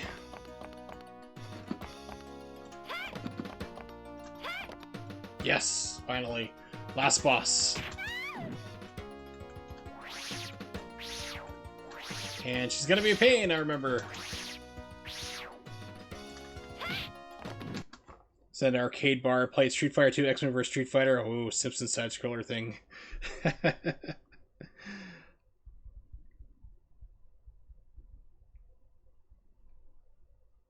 So apparently, he lives up in New Hampshire and Manchester, so apparently they have an arcade bar. So I got to play Street Fighter 2, X-Men vs. Street Fighter. Like I said, he and I used to play the hell out of that machine so much before got the Saturn versions. Like, oh, we don't need to go to the arcade to play this anymore. And Simpsons.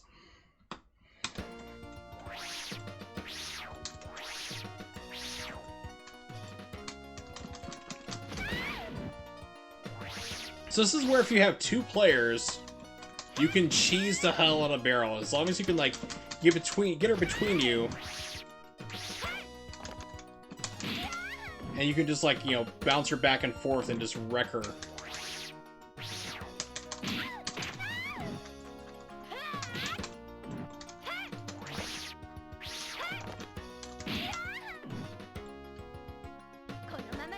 Alright, back to Jupiter.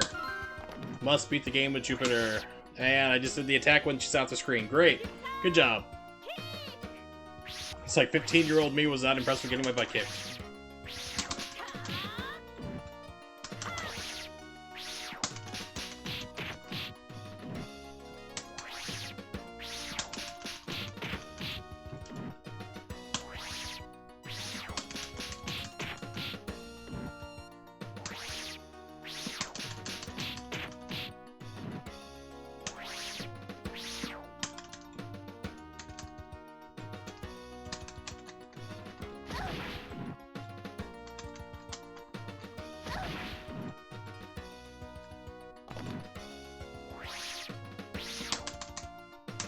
Ah, she got out of the pattern.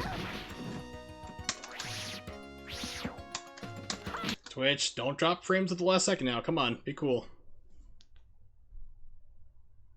Stabilize out. You can do it. I believe in you. We're almost done. I know the game is bad. You've endured it this long. We're almost there.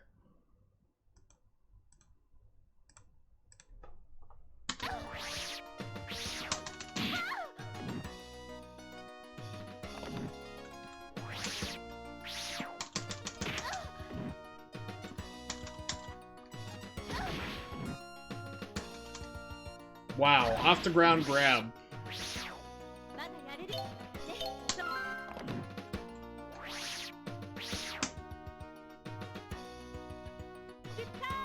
Yeah.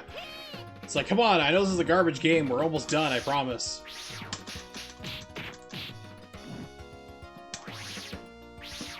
Oh, why did you spawn over there?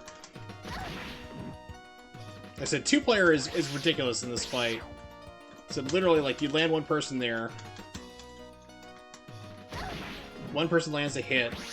She spawns in between the two of you, and you just literally just ping-pong her back and forth like a tennis match.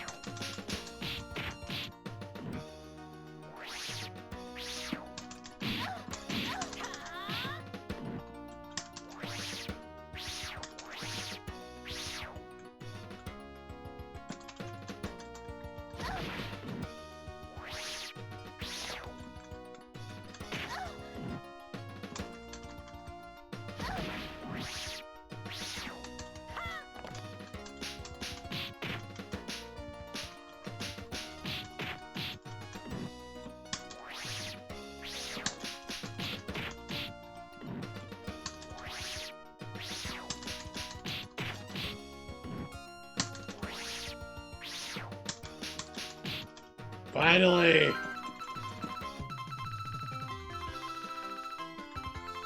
Why do you have all these symbols? What happened to the alphabet?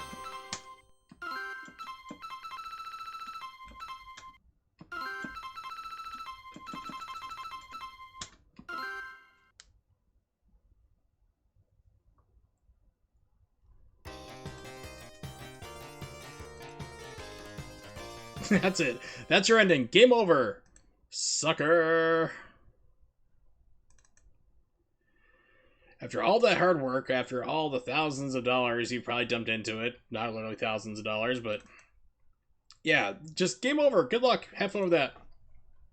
I can see why this game is not very well lauded. But with that, we all know what it is.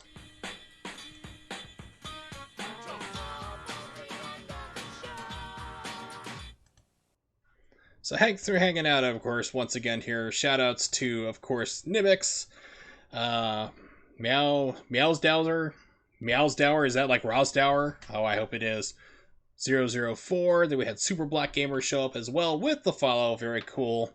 Hold Your Fire, The Morgue, Alex Love showed up. We had a lot of people show up here today, which is pretty cool. So thanks, of course, everybody hanging out. Ooh, it's another $7,000, another $7,000 at the end of the stream. It's quite a lot. You know, go Lua. But I do appreciate everybody hanging out here. I'm not sure if I'm going to be back tomorrow or not, because like I said, I have a lot of doctor's stuff I got to do tomorrow. Tests and running around. I might not have the energy for it. But if I am, I'll be back at 8:30 p.m. Eastern Standard Time. If you're not sure when that is, just type into Google. It'll tell you for wherever you are in the world. Check me out on Twitter at Wursel555. So when I do stream, or if I cancel it, you'll know what's going on. So, or what I'll be playing, usually about 2 or 3 hours in advance. So, let's see. Sailor Moon Games will take it off the to-stream list. You are out of here. So, let's see. Sailor Moon, that's out again. Here, I had it on the list twice for whatever reason. So, I might do Toon 2016. We'll try that out. That might work, like the first-person shooter. Or I just might finally get around to actually doing Odin Sphere. I keep threatening to do that for PlayStation 3 as well. There's always still the 3DS games I've been thinking about doing, the emulator, like Bravely Default, that's another RPG, probably not that good. Or Zelda. Between Worlds, that works in emulator well too, so we'll figure it out. Probably going to be most likely Doom, I would guess. Doom 2016, since I got to thumb my nose at Bethesda and got the game working again against their best efforts to lock me out of it. Is there anybody streaming right now? Any friends? Not really. So, yeah, let's just host over to Maximilian Dude. He doesn't need the host. We'll just do a raid on for him, whatever. You can actually see, like, you know, who I was talking about earlier, so you can get an idea of, like, what his streams are like. He's playing Monster Hunter World, which is a completely different game. So thanks for hanging out, and I'll see you guys hopefully next time.